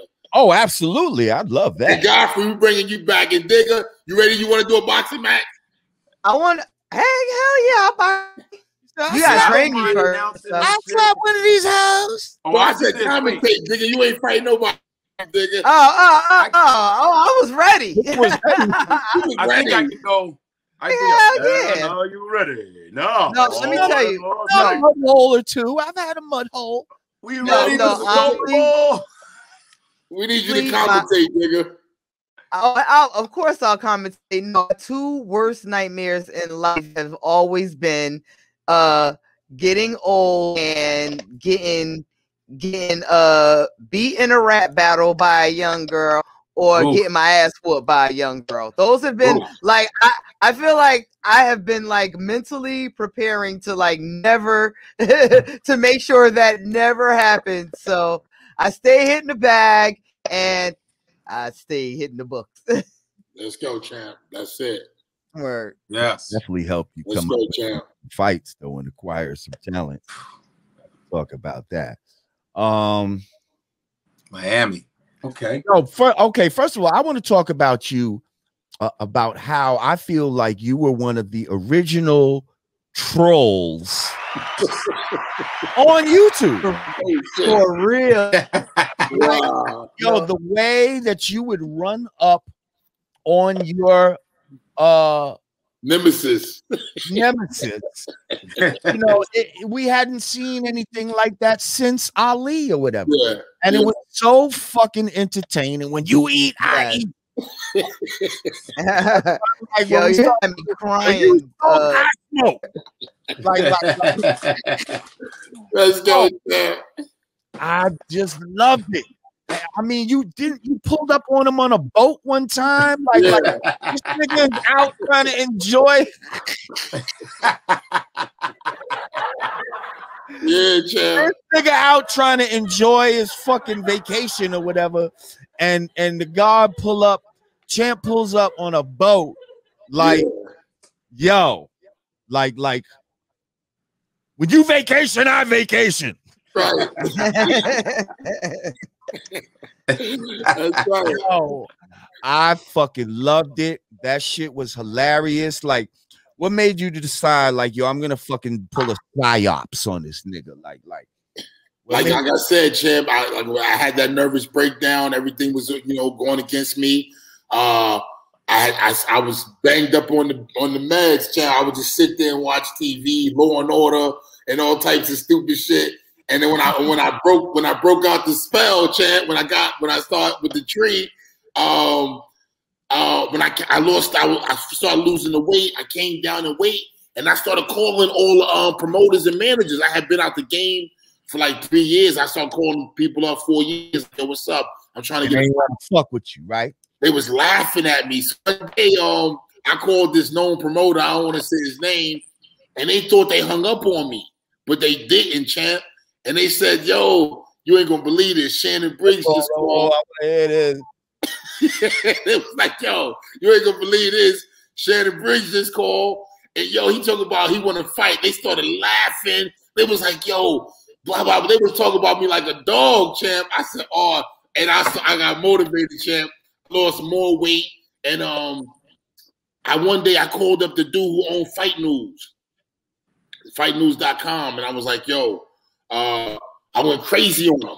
Everybody was saying I was crazy, by the way. They was saying Shannon Briggs. I went crazy on him. And he liked it.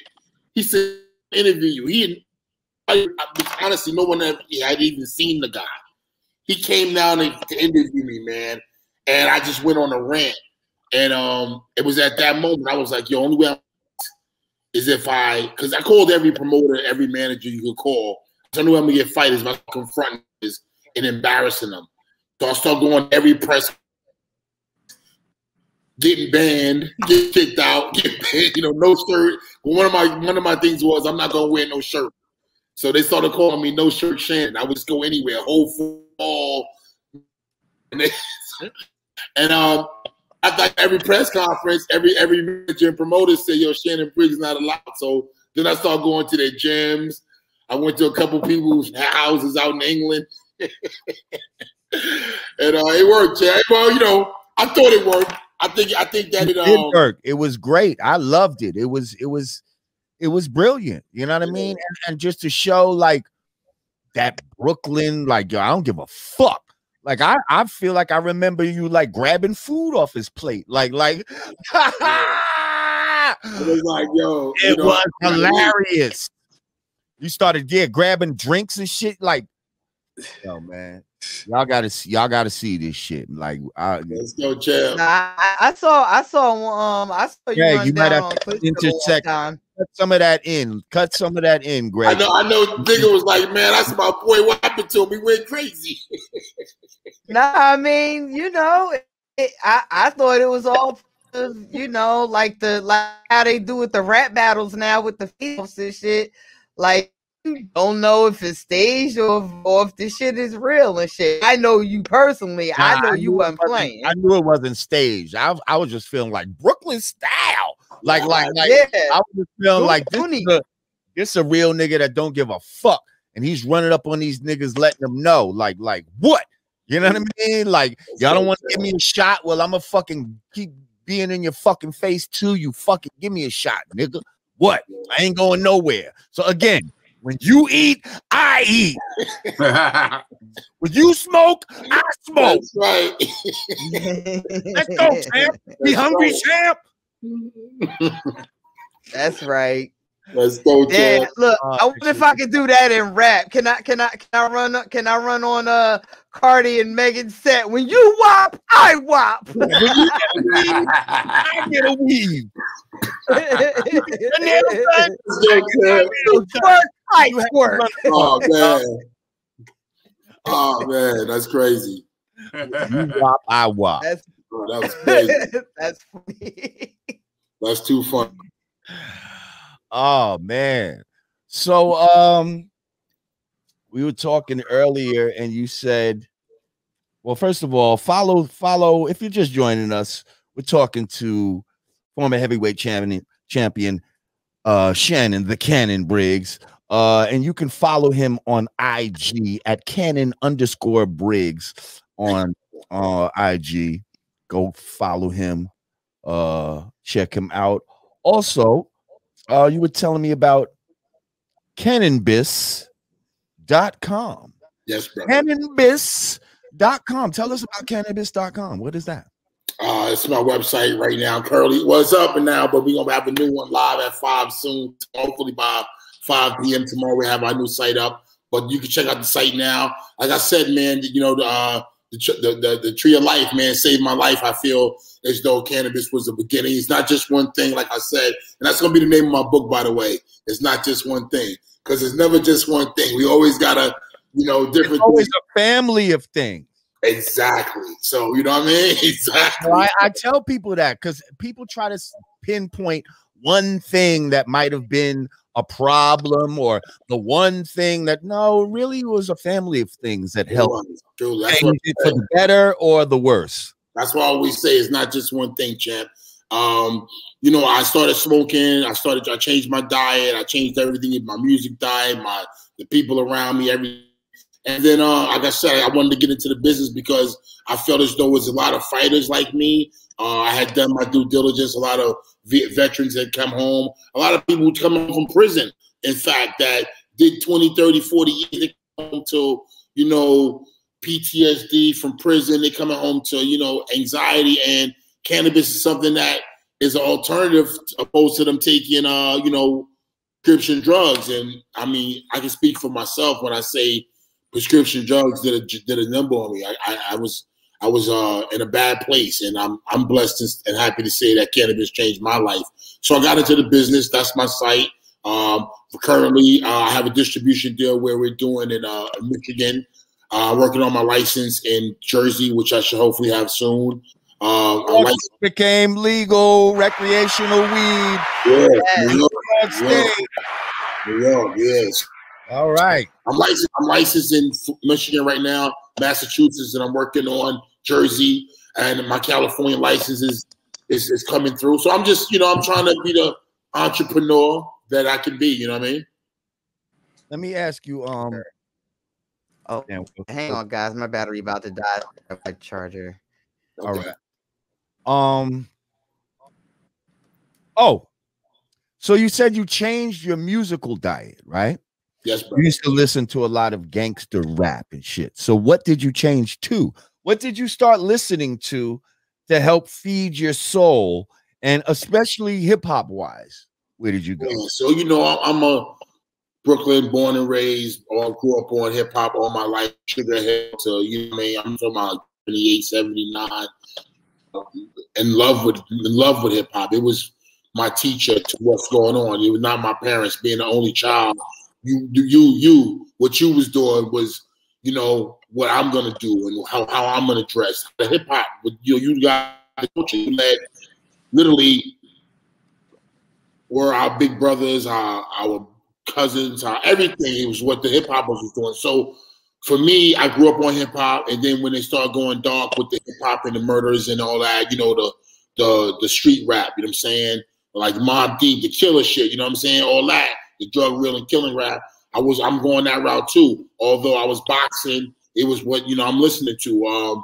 And I think as I got older, still hearing the same type of thing ain't really good for you. I mean, for me. So what I did was, you know, I ain't killing nobody. I never did. I don't plan on it unless I'm defending my family. I'm not selling drugs. I mean, I can say I never sold drugs to that. You know, my little bullshit was just trying, and I never did.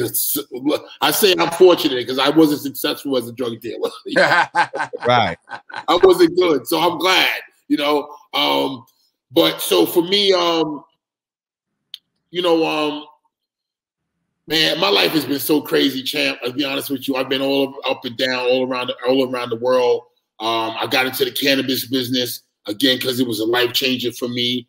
And you know, where I'm going now, man, is just to, you know, hopefully change the world. Let people see that, you know, they ain't give up. I ain't give up, and that there's a. It's not the end of the world when you're suffering from depression. You feel me? Right. I'm just curious as to what you changed your musical diet to. You see, because when you give up something, straight beat, give up for something else. So now, what music are you listening? You said straight beats. I couldn't leave hip hop alone because again, I'm addicted to the music. It's my culture. Right. There's many different types of hip hop. You don't have to listen to the gangster shit. So yeah, but the gangster shit is the livest shit. Biggie, you know, it's the livest shit. It's the best. You're gonna hear that hard shit. Is what you still continue to listen to that type of music. Yeah, you know, so I grew up on the hard shit. You know what I mean? The best, the hardest MOP. You know what I'm saying? The hardest shit. Nothing rap, Kane. You know, I used to see Kane in the hood, so it's like shit like that. You know, I was listening. You had to change your musical diet though. So just beats. Oh, to just beats. Just the beats. Instrumental. Just the beats. To the word. So you'll listen to all of those type of music, but just the beats, not the word. Hard beats. Then I started hearing trap beats, man. And then I went on a musical journey for I want to say 5 years of just beats, and it was so good for me because now I wasn't hearing the negative thoughts. I mean, I'm doing say I'm just chilling, I'm talking to my kids or something, but I'm listening to something. First of all, I don't want my kids to hear that. And I grew up with my kids and I playing cursing and profanity in front of them. So they never heard that. But when I'm listening to it, if I'm hearing somebody talking about a jokes or something with a girl, you know, and maybe I wasn't on that. And now, even R&B, I got away from R&B. I didn't want to hear about nobody talking about their heart was hurting, they loved the girl, she left me, or anything. Yeah, I just negative. My own zone. So I went to just a beat mission, and it was the best thing for me. I was able to get what I needed from the training. While I'm training, I got the music, but I'm not. Now it's my thoughts, not him talking about yo, I'm gonna shoot you, or not her talking about I'm gonna give up some butt if you give me some money. You feel me? I wanted to have my own thought, my own, you know what I'm saying? So that's what I went on. I think, and it took off online. A lot of people saw like, Chad, I feel like, yo, your beats is dope. And so it's not my beats, but the fact that you're doing that. And I would tell them all the time, I don't want to hear that gangster shit no more. I don't care how many people you kill. I don't care what you're driving. And that was another big thing for me too. Throughout my depression and years of ups and downs, champ, one of my biggest things I was addicted to was buying shit. You know what I'm saying? Remember the balling era came out, and it was all about, you know, the whips and what cars you got, Mason them. You know what I'm saying? And I went gun ho. I had a little bit of bread. I was living in Jersey. I had a crib in South Orange. Then I bought a house in West Orange. But I was doing all that to be what? To be what the hip hop was telling me. I was buying. Yeah, I was the cars, the jewelry, everything. I was trying to keep up with the Joneses. So that caused me to go broke twice. You know what I'm saying? Addiction. I never tried cocaine. I never tried heroin. I just started smoking when I was 9 years ago. But my addiction was staying fresh, buying shit, not saving money. I got bread, I went flat broke. I got bread again, I'm boxing, I'm making money, I'm making deals. I made money again, I spent it all. I went and got a Phantom. I went and got this. I went and got that. I was Got the most expensive car you ever bought, a Phantom? I leased it. I didn't buy shit. I was leasing. Nevo Riche, nigga rich. You know what I'm saying? I would just get money and I would just spend it on trying to look fresh or trying to, and just to be out balling every night. And that was the wrong thing for me because I wasn't dealing with who I was as a person, which was the hurt that I never really dealt with. Losing my mother on my birthday. My father died in prison. My family turning me away when I was homeless. You know what I mean? These are the things that I carry with me. And then I had a lot of hang-ons. I had people hanging on, and that was fulfilling my time, spending money with my people. I'm the only child. I never had brothers and sisters, so I would spend on everybody. We go out, dinner for everybody. We go shopping to the mall, clothes for everybody. And that was just my personality. So when I hit rock bottom, the last time I was in a deep depression, when I was taking the meds, when I came out of it, thanks to the cannabis, I said, yo, I'm gonna be a different person. I started calling myself champ. No more Shannon. Shannon Day. I'm the champ now. I created a new identity for myself in some ways because I didn't feel good about the person I was. You know, I wasted a lot of money, champ. I wasted a lot of money trying to find happiness. You know, I had an addiction to women for a long time. I had an addiction to women that I had to have every beautiful woman that walked the earth had to know Shannon, to had kicked it with Shannon, and that was a bad on my soul because I wasn't ever dealing with who I was. You feel me? And that's how I can say I pulled myself together, champ, through the change of the music. Through the change of the music, and I tell people because kids is hearing. Nigga this, nigga that, killing, I'ma kill you, and I heard a girl saying a song the other day, she said something like, you give me some money, you gotta have some money to get some ass. The broke niggas don't deserve no pussy. I know that's right. It was like something, and I was like, damn, having a daughter now, it just makes you say, damn, it's so vicious out here, man. I just took a road trip with my daughter, and you know we hear their music, we hear stuff on the radio and stuff, but I just took a road trip with my daughter, 6 hours each way, and she's controlling the music, so I just love to walk and play what she wanted. For 6 hours straight, I was just analyzing, just really taking in, not being old grouchy mind and tear up, like, just all the shit myself, taking in what these artists are saying. And I said to her, I was like, no one generation is so depressed, suicidal, and bugging out. Like, listen. Yeah. Yeah. Even the beats that I listen to, it's all, everything sounds like they're crying. Everything sounds depressed. Everything is dark. Like, it's dark. Yeah, it's dark. just bitch. It's too dark, man. That's so dark. Low vibrations instead of high vibration. It's low vibrational music. My nephew put on some shit. My nephew said to me the other day, he said, you notice how, and I know they talking about him right now, the boy Lil Nas, but you remember the song? They used the cadence. They said, when he said, can nobody tell me nothing? Now you think about that cadence, right? My little nephew, he right here, he was telling me, I was like, damn, but think about a little kid. They singing that all the time. Can nobody tell me nothing? You know what I'm saying? I don't want not that I want to knock on this guy. I don't know this guy, no offense, but I'm just saying, like, we got to realize what the kids are hearing is effective. You know what I'm saying? Just like what we was hearing and what I was hearing. So that's why I had to dead the hip hop, champ. I had to dead it. I'm like, I ain't killing nobody. And there's some people that I want chill, champ, chill. Hey, yo, give me a charger for me, please, champ. I tell Chick to give me a charger for this computer. I'll be honest though, I do like the drill music because it does take it. The drill music for me is most reminiscent of like MOP and like that, that amp shit that I love so much. Everybody else just sounds like they're like crying. That shit corny now. That shit corny. That shit corny. That shit corny. I don't want to hear that shit. That shit corny. I'm like, this is what y'all at a party, sit in the corner and cry, sad. That's how y'all party? Yeah, they gotta bring back fun. Y'all. It's like y'all take opioids and listen to this program man. She pausing? Breaking up. Yeah, you breaking. You're breaking up, Rob. Breaking up, champ. Digga, I'm breaking up. I said. Uh-oh. Am I good? Yeah, nah, you going in and out pretty bad. In and out. That's why you've been blurry too this whole time. Yeah, you in and out.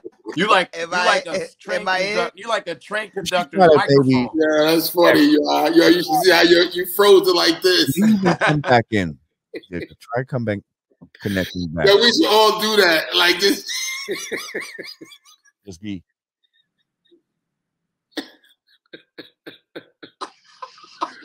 Hey, where's she at? It's the Digga challenge. It's the Digga challenge. It's the Digga challenge. With the She got the Heisman. Yo, for real.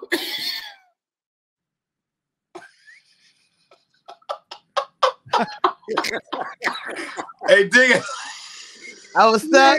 What? Yeah, you were like stuck like a motherfucker. Now you look kind of. we all just joined in with. He was like, I'll be back. I'm calling the Matrix. That is funny. Somebody's gonna be hitting the video and shit and be like, "Is this stuck right now?" Like give me a charger, please. It's all like. Wait, I took a picture. You should have took a picture of the screen. That's funny. Oh, wait a minute. She's freezing again. Even come back in. Oh, she froze again. That's me. That's me. No, you froze for real. Yeah. I'm froze for real. You're fake freezing, but it's like kind of real. She froze for real. She froze for real. Nah, I see that, bro. There you go. You sold for real. Too funny. I gave you your proper. Hey. Go, champ. Yeah. Let's go. Hair. I don't know. There's something to search shit. Yeah, your shit's mad blurry today. I don't know. I don't know. Flavor vision ain't blurry. Godfrey, where you at? I'm in New York. Maybe Okay. I'm in your city. Go, I'll be in Miami. I'm in a different part. May 20. I got a show at the Laugh Lounge on May 20th in Miami. Oh, word, man! I love to come, man. Check it out. I'll tell them your big ass coming. I didn't even tell y'all, man. I own a club in Atlanta. I'm a partner in the club with Akinelli and two other brothers. It's called King of Diamonds. Oh, Akinelli? Yeah. Wow. King of Diamonds. King of Diamonds, man. Atlanta. Is that everybody knows about King? I'm sorry, brother. Is that a casino? What is that? Strip joint? What is that? It's a gentleman's club. We're gonna use it. No, I like that. Last time I was at King of Diamonds, was it the one in Miami? This one in Miami, right? Yeah. We just opened up All-Star Weekend. Right. Ooh, they just opened one in Atlanta. It was Akinelli. Atlanta. Prince Marky D was the DJ. Oh. And I remember they had like a whole gigantic platter of wings. I'm talking like 100 wings or some shit. Different flavors and different. It was some good ass wings, I must say. They had some tasty. What is it about? I don't know. What is it about clubs that have the best wings? Yeah, they got good food in strip clubs. Yeah, we actually have a restaurant in ours. I don't know if you guys are familiar with BK Lobster, but we have a BK Lobster, which is a franchise originally from New York. It's called BK Lobster. They seafood. They make lobster rolls. Wow, some of the best. I mean, I'm not a seafood eater, but I don't eat that either. I was gonna say I don't eat scavenger. Hey, count me in. We don't. Yeah, she likes to see roaches. We don't eat sea roaches. So you don't like salmon roll. You have a salmon roll. That's I would have the salmon roll. Yeah. You don't like crab cakes. No, I'm allergic to shellfish. I don't eat no shellfish. Man, crab cakes are the best, baby. I don't eat fucking crab. I love a crab cake, baby. Crab cake are the best, baby. That's shellfish, champ. That's that. Clean. Fucking crab cake. You The really cockroaches of the sea. They don't have enough fins, enough scales. Let me tell you something. The crab cake, I swear to God, the best crab cake. I love a crab cake. In the sight of God. Bring it on. I got crab cake. It's no good. No, he's just allergic to it, but if he wasn't, he'd eat it. I doubt it because I already know from a health perspective, man. From a health perspective, that's right. Well, listen, I don't eat crab cake all the time. When I go to Baltimore, their crab cakes are the shit. Yeah. What? The harbor? Because they known for that man. Baltimore ain't got a lot, but boy, them crab cake got them. But I'm sure they could fry up some spiders and make them taste good too. Some spiders? And see, look at your face. Spiders? You might as well be eating spiders. A crab is a sea spider. Like what the hell do you think? Okay. Oh, I'm like not it. eating. They don't have to We say like meat, bro. they see roaches. They From the sea. We like it. Okay, yeah, it's from from the sea. Yep, I'll take it. I want there's nothing you say is gonna make us change our mind. So you don't eat what you don't like and leave it around. Fuck. I like crab cakes, man. And the champ knows better. And the champ knows better. Well, we got a BK Lobster for you guys. We got something for you, Lord. We got something for them. You guys are welcome anytime you guys got a VIP session. You got a lifetime membership. All of y'all. Bigger Diamonds Atlanta, man. Don't threaten me with a good time. Wait, I'm in Atlanta April 22nd through the 25th. I'm going to Atlanta. I just came from it this morning. Whoa. I just got off the plane from Atlanta. Well, I'll be there. I've been there every weekend. I've been there every weekend since All-Star Weekend. We had last weekend. We had Lil Baby. This weekend we got the Baby. We had Lil Baby last weekend. This weekend we got the Baby. And I like the Baby. Yeah, we had Ross. We had Mulatto come through. Jeezy. We've been killing it, Sam. 2 Chainz. Akinelli. You know Akinelli is the man when it comes to this world. I'm just a partner. Well, I'm coming through then. Fuck it. Yeah, man. And please do, man. I love to have you, man. I love to have you as a host. Come in, man. We'd love to put you on the flyer and bring you in, man. I think your screen froze, Godfrey. I'm gonna come in, King of Diamonds. What's up, everybody? We got Chocolate Thunder coming down, sliding down the pole. Oh shit! Watch this, mama. Give us some money. Don't be cheap, goddammit. That's it. We had Junebug the other night, the boy who do the dance or whatever. We had this dude. Yeah, we had him the other night. Yeah. I've done some videos with him. That's hilarious. Yeah, he's funny. That's awesome. So yeah, April 22nd, 25th, I'll be in Atlanta, man. Man, please get my number, man, from the Lord and Oh yeah, no doubt. Hell yeah, man. Love to come see you. April 22nd. I'll be on an island, on an undisclosed island somewhere. Oh damn. You living the life, you balling. We gotta work. What Digga. We gotta work, you balling. Right. Somewhere tropical. I'm working. I'm taking time out though to go somewhere tropical. Hey, where you at, Digga? You in Jersey? Not quite. Okay. She's trying to be mysterious. I have dual locations. Okay, cool. Yeah, she's in a. I ain't too far from Atlanta. Okay, that's what's up. Uh-oh. Yep. So I've been down there every weekend for the last 5 weekends. We opened up All-Star Weekend. We've been having a lot of success. Next, we're going to do a huge streaming platform with the club, and you're going to be able to beat CKOD Atlanta from all around the world. You know what I mean? All right. Things we rocking. Yeah, we ain't playing, champ. And I'm announcing a huge fight deal, and I just did with Fight TV. I'm going to be doing shows once a month. Let's Go Chair Promotion presents. It's gonna be something big. I'm fighting on the first show. It's gonna be my first fight in about 4 years. Who you fighting? Well, I'm not at privy to say yet, champ. All right, that's all right. Yeah, it's gonna be announced real soon. I'm gonna let you know. You're gonna be one of the first to know. All right. Now, when I was just in Atlanta like last week, I ran into in the mall, and I had just put a picture up on the IG. I ran into Lamar Odom. Now he's getting ready to fight. I'm not sure if that's right. same card as Jake Paul and all that. But it's been postponed. Whose fight? Lamar's.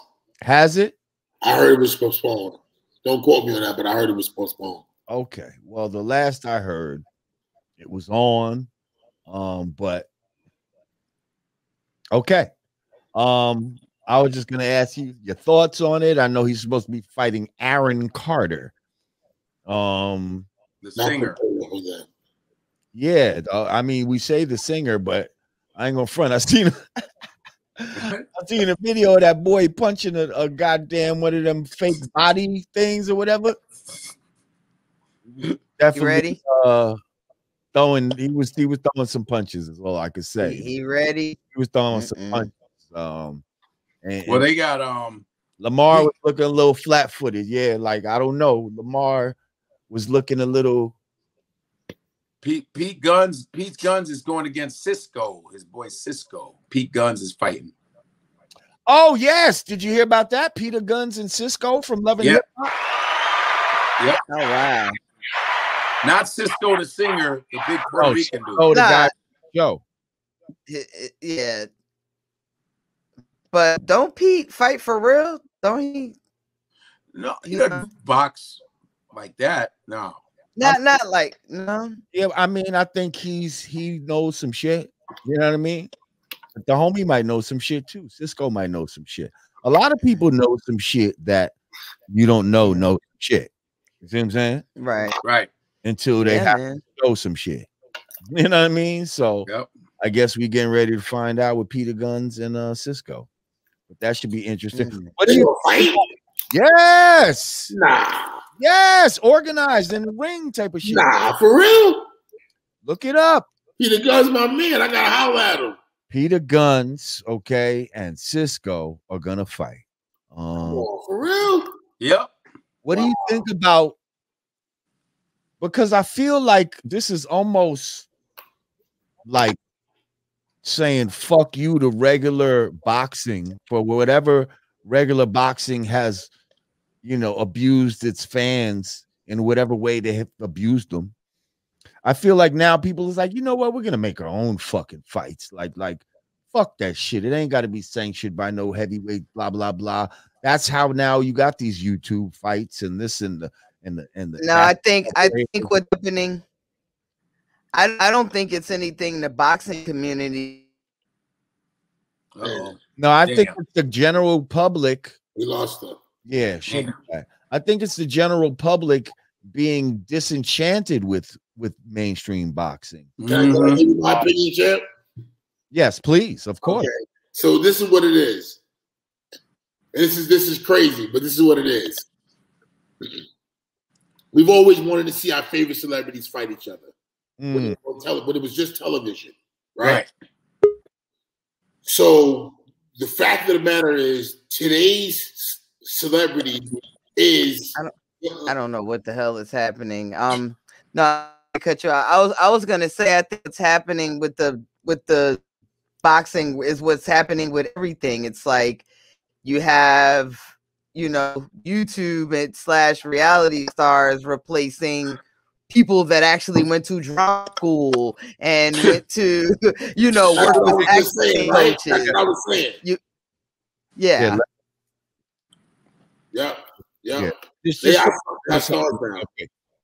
You said celebrities want you.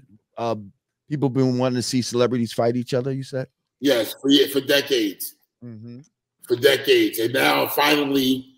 But they are our celebrities, and they crazy enough to do it because how like she said, they ain't go to drama school.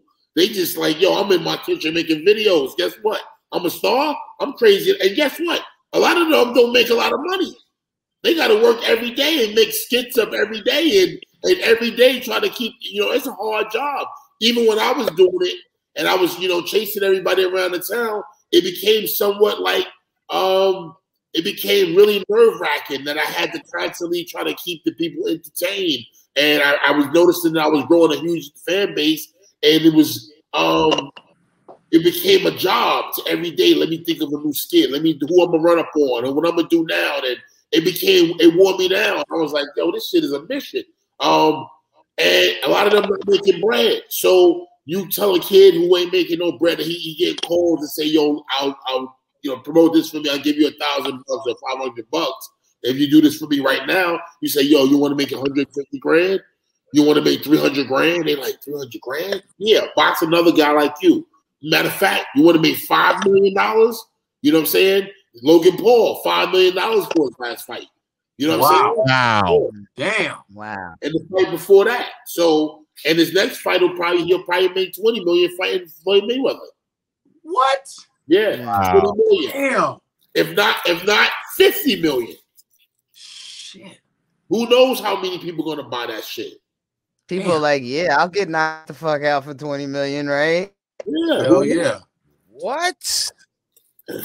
There was a famous boxer named Joe Louis. It's a famous story. They say the old trainers used to say it was Joe Louis was fighting a guy one time, and the reporters came to Joe Louis and said, they say, hey, Joe, you know, this guy, he don't like it to the body. And, you know, Joe, with the way he talked and everything, he said, who do? Who do? You know what I mean? That's how I feel about that money. You know what I'm saying? Word. For real. Yeah. We live in some real times right now. I'll tell you that. Ain't it crazy, champ? I was asking you earlier, and I was asking you, I had a question. I just so curious, you know, you being such a staple of hip hop and saying, damn, man, for you, how is it for you to see how it's changed and how it's like you could go on TikTok, have a jingle hit and become a superstar? How do you feel from what you had to go through, going to the parties, the thugged out parties in the hoods and everything you had to go through? How different is it? It's so different that it's like night and day. Like you can't even explain like the type of shit that I had to go through to get here. You know what I mean? Put my equipment in a fucking shopping cart. You know what I mean? Somehow fitting my records, 2 turntables, a mixer, and some speakers. You know what I mean? Yeah. Put that in like a shopping cart, pushing it miles. My mom's didn't have a car. I'm pushing this shit across town so that we could fucking set up outside somewhere and do some hip hop shit. You know what I mean? Damn. Like. Did you ever think like niggas was gonna try to take your equipment or some shit like that? No. Because, you know, just the kind of, you know, motherfuckers I ran with, that wasn't gonna happen. You know what I mean? Like the people I was going to bring the equipment to, we was good. You know what I mean? Matter of fact, one time, though, I got stopped by the police. And the police is like, the fuck is this? Like, you know what I mean? I'm like, yo, I'm a DJ. You know what I mean? He's like, you got receipts for all of this? What? I'm like, no. You know what I mean? Like, come on, man. Like, no, I ain't got receipts for this. But if you really think I would be pushing this shit down Main Street right now if I just had fucking robbed this from some fucking where? You know what I mean? And then he's like, you got a point there. You know what I mean? And like, let me know and shit or whatever the case may be. But that's Champ, I grew up with a lot of gods. You know, Champ, I want to say I grew up with a lot of gods and herbs, you know, from Brownsville, from Brooklyn. There was a lot of you know, gods, and it was a big influence on me. I'm gonna keep it real with you. They were a huge influence on me, and I say my success today because it was the god Shaborn. There was Powerful. There was you know, Supreme. These King Allah. These was the older dudes in my building, and they carried themselves fly. They was like, you know what I'm saying? It was fly, opposed to others who, you know, I just call them the others, you know what I'm saying, the hood, whatever. They was fly. And me seeing them at such an early age, 8, 9, 10, 11 years old, going to the parks and seeing them and just watching them and see how they move different, I aspired to be fresh. Where other dudes around my way looked at the the bummy dudes, what I call them, and they went that way. And that's what inspired them. The gods inspired me so much. I tell people, and even in my book, I mentioned that how there was a big influence on me because they carried themselves different. You feel me? Of course, we had the renegades, but the fly gods was the fly, you feel me? Yeah. Absolutely. And I know just what you're talking about with the hats and the, wow. I mean, sheepdog, quarterfields, British walkers, playboys. What? They had the leather fronts, the suede fronts, Swedish knits, mock necks. Mock necks. I don't even understand. They had leather bombers before everybody. It was fly. The gazelles, oh man, the gazelles, everything was fly. Only the guys was rocking it like that. Earth was fly. They had the bamboos. You know what I'm saying? It was fly too with the gazelles. It was a time where I looked up and was like, you know, I'm gonna like that. You know what I mean? Facts. AJ Lester days. Motherfuckers remember that. You can watch them go to the rallies and shit. I used to just be looking. I used to do a rally in the park, IS-55. And I used to be watching from afar because you can't be there if you ain't, you know what I'm saying? Right. But it's amazement to see somebody get respect from their mind. You know what I mean? Like these might have been tough dudes and all of that, but really they was getting respect from what they knew, as opposed to, you know, waving a gun in somebody's face. Knowledge. Because it was cool to actually be smart. It wasn't cool to be a dummy. Like the kid that stayed back in school got clowned. Yep. Yeah, they was fly. Right. They was fly. I remember seeing the set like late 70s, man. It was the difference between like the straight gang thug in the hood and the numb. There was the separate. So I gravitated toward them, and their freshness was the appeal. You know what I'm saying? Their freshness was the appeal. So I always tell people Shatik, Shabon, some powerful, like I said, so many of them, and keep going. The names can go. I can keep naming it on. You know what I'm saying? Just all them boys was fly. And there was older dudes, and there wasn't no chumps. So the thugs, they was the like. If you call it like a gang, their gang was fly, and the bums was the bums, and they was the defense for us who wanted. You know what I'm saying? They was like the defense for those who didn't want to be a bum. You know what I mean? Yeah. All right. Word. K-Born, shout out to K-Born, Little K, Big K. You know what I'm saying? They was definitely born. Can't forget born. K-Born around our way. Shout out. Coach K-Born. K-Born, Coach K from Now Rule. That's the K-Born from around our way. Word. Well, man, God, it's been great. You know what I mean? Phenomenal. It's been great building. This was fun. Definitely would love to have you back after a fight or after your involvement in some upcoming. Yeah, I got something so big. I want to tell y'all so bad, but I know. Don't say anything. Don't ruin the NDA, and you know. I'm gonna holler at you next time I'm in the hay. Usually Digga will be like, no, don't say it. Like Digga's famous for like when people are on the verge of like giving us the scoop. No! Digga will be like, no, don't say it. They call me the scoop like yeah, she's scoop killer. And we're like, who are you working for, Digga? Like, do you work for I'm like, no, do not expose yourself. Scoops. Like, we trying to get scoops. And as soon as they're about to give the scoop, she'll kill it. Like, don't do that. No, don't say anything you'll regret. Well, I'm gonna chill because I will say something, but I got something big we about to announce. And not only that, it's gonna help a lot of kids around the world, man. You know, some we touched on earlier, which is what kids see and how they, you know, become. So we're gonna give them something. We're gonna make boxing something positive again for kids around the world. You know what I mean? Cool. Let's go, champ. Let's go, champ. Well, let's definitely stay in contact and appreciate you, man. Appreciate y'all, man. Real talk. Keep this going, man. We definitely appreciate you coming through, brother. Can I ask y'all for one more favor? Absolutely. Can I get a let's go, champ? Let's go, champ. Yeah. Thank you, guys. Thank you, guys. Thank you, guys. Eat, I eat.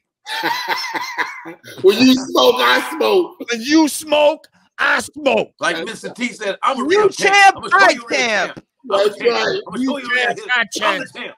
You the champ. I'm the champ. Fool. Okay, when you vacation, I vacation. That's right. When you at the King of Diamonds, you King Diamond, I'm the King of Diamond. Let's go, champ. Let's go, champ. All right, y'all. Thank you so much, man. Ladies and gentlemen, Shannon the Cannon Briggs. Thank you, my brother. Oh, fucking great. He's like a big kid. It's so great. So today I had the Nelly Wi-Fi going on today. I don't know what's going on. Maybe because I got my computer in a different. Man, I think I'm like surrounded by like tornadoes. You on a bad Wi-Fi or something? It's just something or the hamster on the wheel is just a little tired. I don't know. You're sure it's like I could be exaggerating. I was on there for 2 hours. I could be exaggerating, but I think I'm surrounded by tornadoes. Oh, there's Shannon. Shannon's still on. Oh yeah. He's like, yo, I was on there for 2 hours. 2 hours, man. We'll have a whole thing where he'll be like, "Hang on, I'm gonna do it." Yeah, there we go. He's ready. That was cool. I was to say, don't fuck around and get him cool. Yeah, I ain't talking shit about. I was on there for 2 hours on that bullshit ass podcast, and I'll be like, "Oh, nigga, with that shitty fire." But you see how I alley-ooped you on the intro, right, Godfrey? That was dope. I saw your face. He was like, huh? Well, I go, damn. Don't you? I gotta do Ali. Yeah. Don't you fuck this up, guys. I was like, God damn it. God damn. I just painted you in a corner. Now come out swinging. That's I was like, this is how it goes, Sal. I am with Shannon Briggs. Shannon Briggs is gonna make a comeback right there. Shannon Briggs. He's gonna fight, but nobody wants to fight Shannon Briggs. Who in the world? I tell you, you're gonna fucking Who's gonna fight? Shannon Briggs is waiting. He's big, he's strong, and he's ready to knock someone the next week. Fuck out. The fuck out, as they say. Oh man. Well, that was cool. That was fun. I'm in Austin, Texas tomorrow. Okay. Austin, Texas at the if there's black folks or whoever folks in Austin, Texas, I got to give a shout out to Dallas. I was in Dallas last weekend. All my shows sold out. They added another one on Sunday. Mad respect to Arlington Improv, Dallas, the Dallas-Fort Worth area. Showed me mad love the past weekend. So tomorrow I'm in Austin, Texas. My nephew goes to the University of Texas in Austin. Bam, my boy Dennis, my nephew Dennis. And so I'll be at the Romo Room on Friday and Saturday this week. 4 shows, Romo Room. And yeah, this week, man, you know, saying Austin, Texas, Romo Room, nigga, what? Well, I got a show in LA on the because you ain't the only one working too, nigga.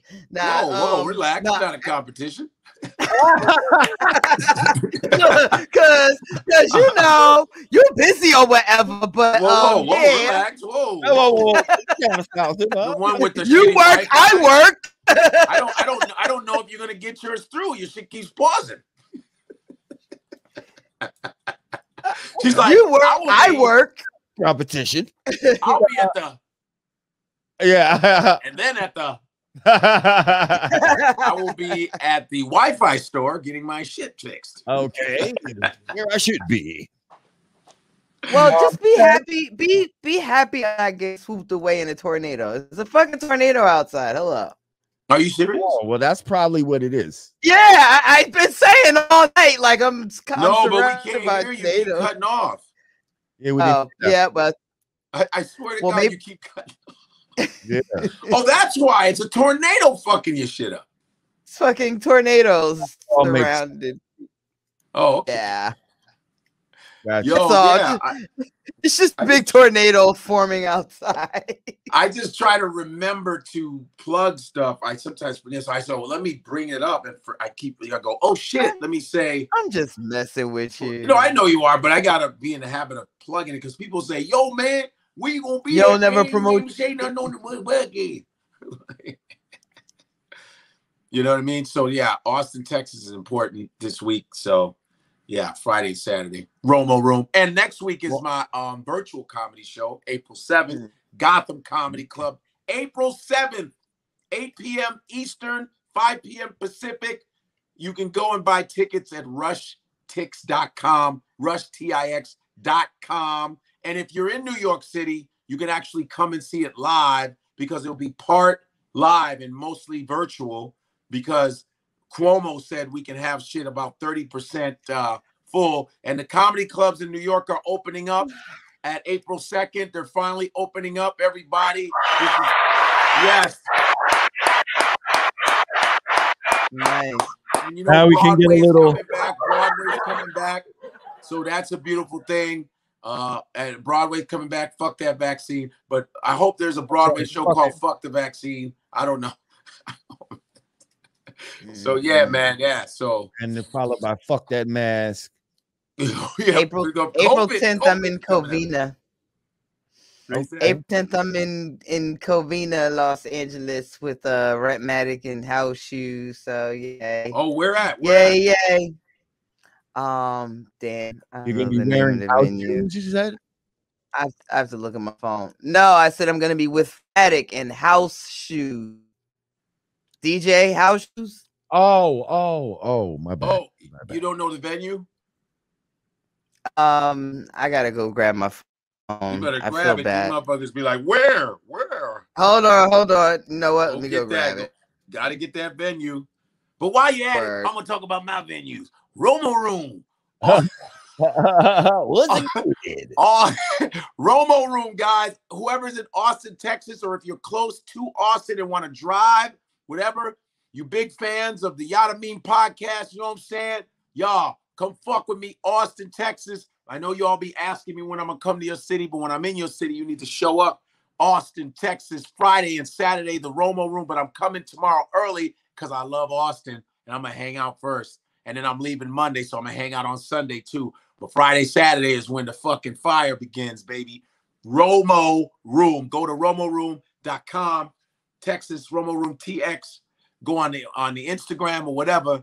You know what I'm saying? And next week, April 7th, on Wednesday, 8 p.m., the virtual show, Gotham Comedy Club, New York City. If you're in New York, you can come see it live. $20 for regular price, $50 for VIP. And if you ask me, what is a VIP? Go to the website and check it out. I've already sold about 200 tickets, which is not that freaking bad. Good job, guys. 200 tickets for a virtual show. Well, all right. 200 tickets for a virtual show, man. And the beautiful thing, Buffalo, I got Buffalo, April 9th through the 11th, Buffalo. You know, that's where Griselda, they from there. Oh, Buffalo, New York, April 9th through the 11th. Helium Comedy Club, April 9th to the 11th in Buffalo, New York. The home of Griselda. I opened up IG for my flyer, and the first picture that pops up in my IG is Jamar and his lovely missus. Oh, let me see that. Hey, that was like some Ebony Man shit. What was that? Right. I know all of your wife's pictures always are like the first to pop up because I like her pictures the most or something. But here, let me find my flyer. Got sucked into the algorithm. Oh wait, you got that's cool. Like, is it on your Instagram? I swear, literally like clockwork. Every time I like her pictures are always the first ones to pop up because I always like her pics. That's awesome. Hang on, let me find. Okay, this is it. The Visionaries. This is the flyer, guys. Visionaries. In all caps, event hosted by Pause One, the Visionaries by Digga, House Shoes, DJ Rentmatic. All right. Yeah, this is April 10th. It's a day party from 1 to 5, 720 East Arrow Highway in Covina. It's a beer brewery because I'm also in the distant future about to launch my very own beer. Now I am working on a CBD list, but yes, because I'm not one of those people, like I don't like the alcohol promoting, like the attaching rappers to alcohol. So I said, well, if we're gonna do that, then let's make it a medicinal thing. Like let's not make it a poisonous thing. So they're tweaking the formula a little bit to make it a CBD beer, and that's what that is right on. That is what I'll be launching soon. Rest in peace to Mums. Mums, y'all know Mums, yeah. Mm-hmm. Yeah, Mums, the poet. He passed away. Did he really? Yeah. Well, you didn't hear about Mums? Yeah, I don't know what it was. I didn't hear that. Because he might have had a heart attack. He was working. He was in the Tyler Perry's studios in the bubble. Went to passed away. Yeah, went for a nap and didn't wake up. Rest in peace. Oh my God! It was crazy. I've done a lot of work with Mums over the years. Yes, you have. Me too. But like we started on Oz. That's the first thing I did. Then through meeting him on Oz, I ended up doing it like a one-man play that that he had me star in, where I had to memorize a whole bunch of dialogue. Yeah. That went on to us doing a independent film together. That was like produced by Johnny Cochran. I don't know how Mums pulled that off, but and then over the years we've just been in several productions together. The last being the last OG, my season last scene last season in the barbershop or whatever. I didn't mean to hit that, but maybe that's Mums just saying what's up. Yeah, my scene in the barbershop was with myself, Mums, Hassan, and a few other brothers. But that's the last time I worked with Mums. I've known him for more than 20 years, man. It's been a long time. Yeah, Mums that's my man for a long time. Great brother. I had the pleasure of and he lost so much weight and everything. He looked great. But I hosted some deaf poetry slams. I was part of Global Talent Lecture Circuit, and I guess there was a group of poets touring from place to place, and I was like the designated MC. Oh, good brother. Yeah. Super talented.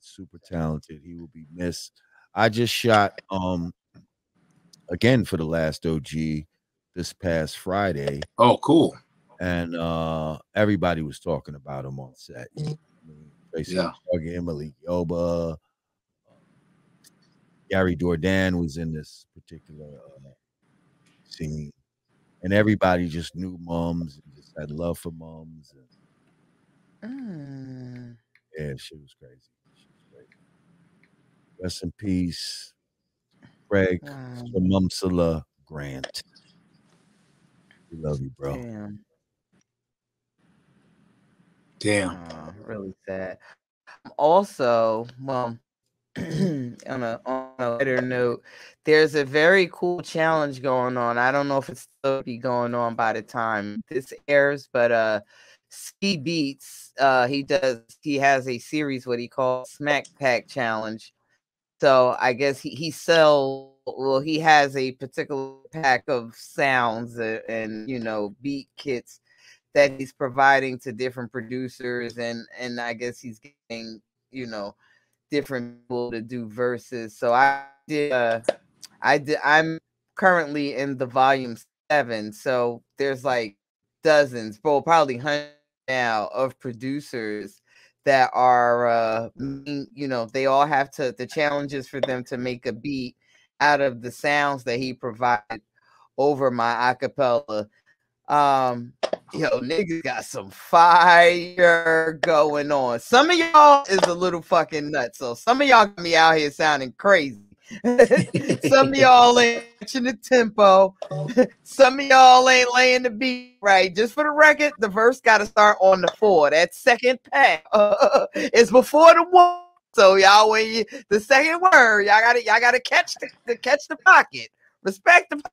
Y'all gotta bitch sounding like you done forgot how to rhyme on the beat. But nah, it's been mad fun. I actually I've been traveling for the past couple of days, so I haven't really been able to like fuck around on IG for the past few days. But I think tomorrow I'll be posting some joints because there's definitely some dope ones out there. Oh, shouts out to Ski Beats. That's like a really, you know, something else that has emerged in the midst of everybody down. You know, Swiss and Tim, they came up with verses. This is something that he came up with. Got the whole like producer community involved, and I believe at some point coming up, there's going to be an actual live challenge of it where I will be a judge, Rock Wallaby will be a judge, Rick Rock will be a judge, and damn, I forgot who the I forgot the 4th judge is. I want to say Rock Red, but yeah, I'll just double check. And I was just on Street Soldiers reading. Shouts out Lisa Evers, Women in Hip Hop. All right, well, listen, get out of here. I don't want Tornado to take you away, and your audio is really bad right now. Right on. Okay. But listen, we thank everybody for joining us. We thank you for joining us. Yeah, once again. For all my people that subscribe to Patreon, thank you. You are VIPs, and this will be available to you immediately. There will be no waiting for the chop up. It will be immediately available to you upon us ending this live. So on that note, once again, we want to thank our guest Shannon Briggs for coming through, and another great one. Yeah. Once again, for the Yanadameen Godcast, I am Lord Jamar. I'm Digga. I'm Godfrey. Hey.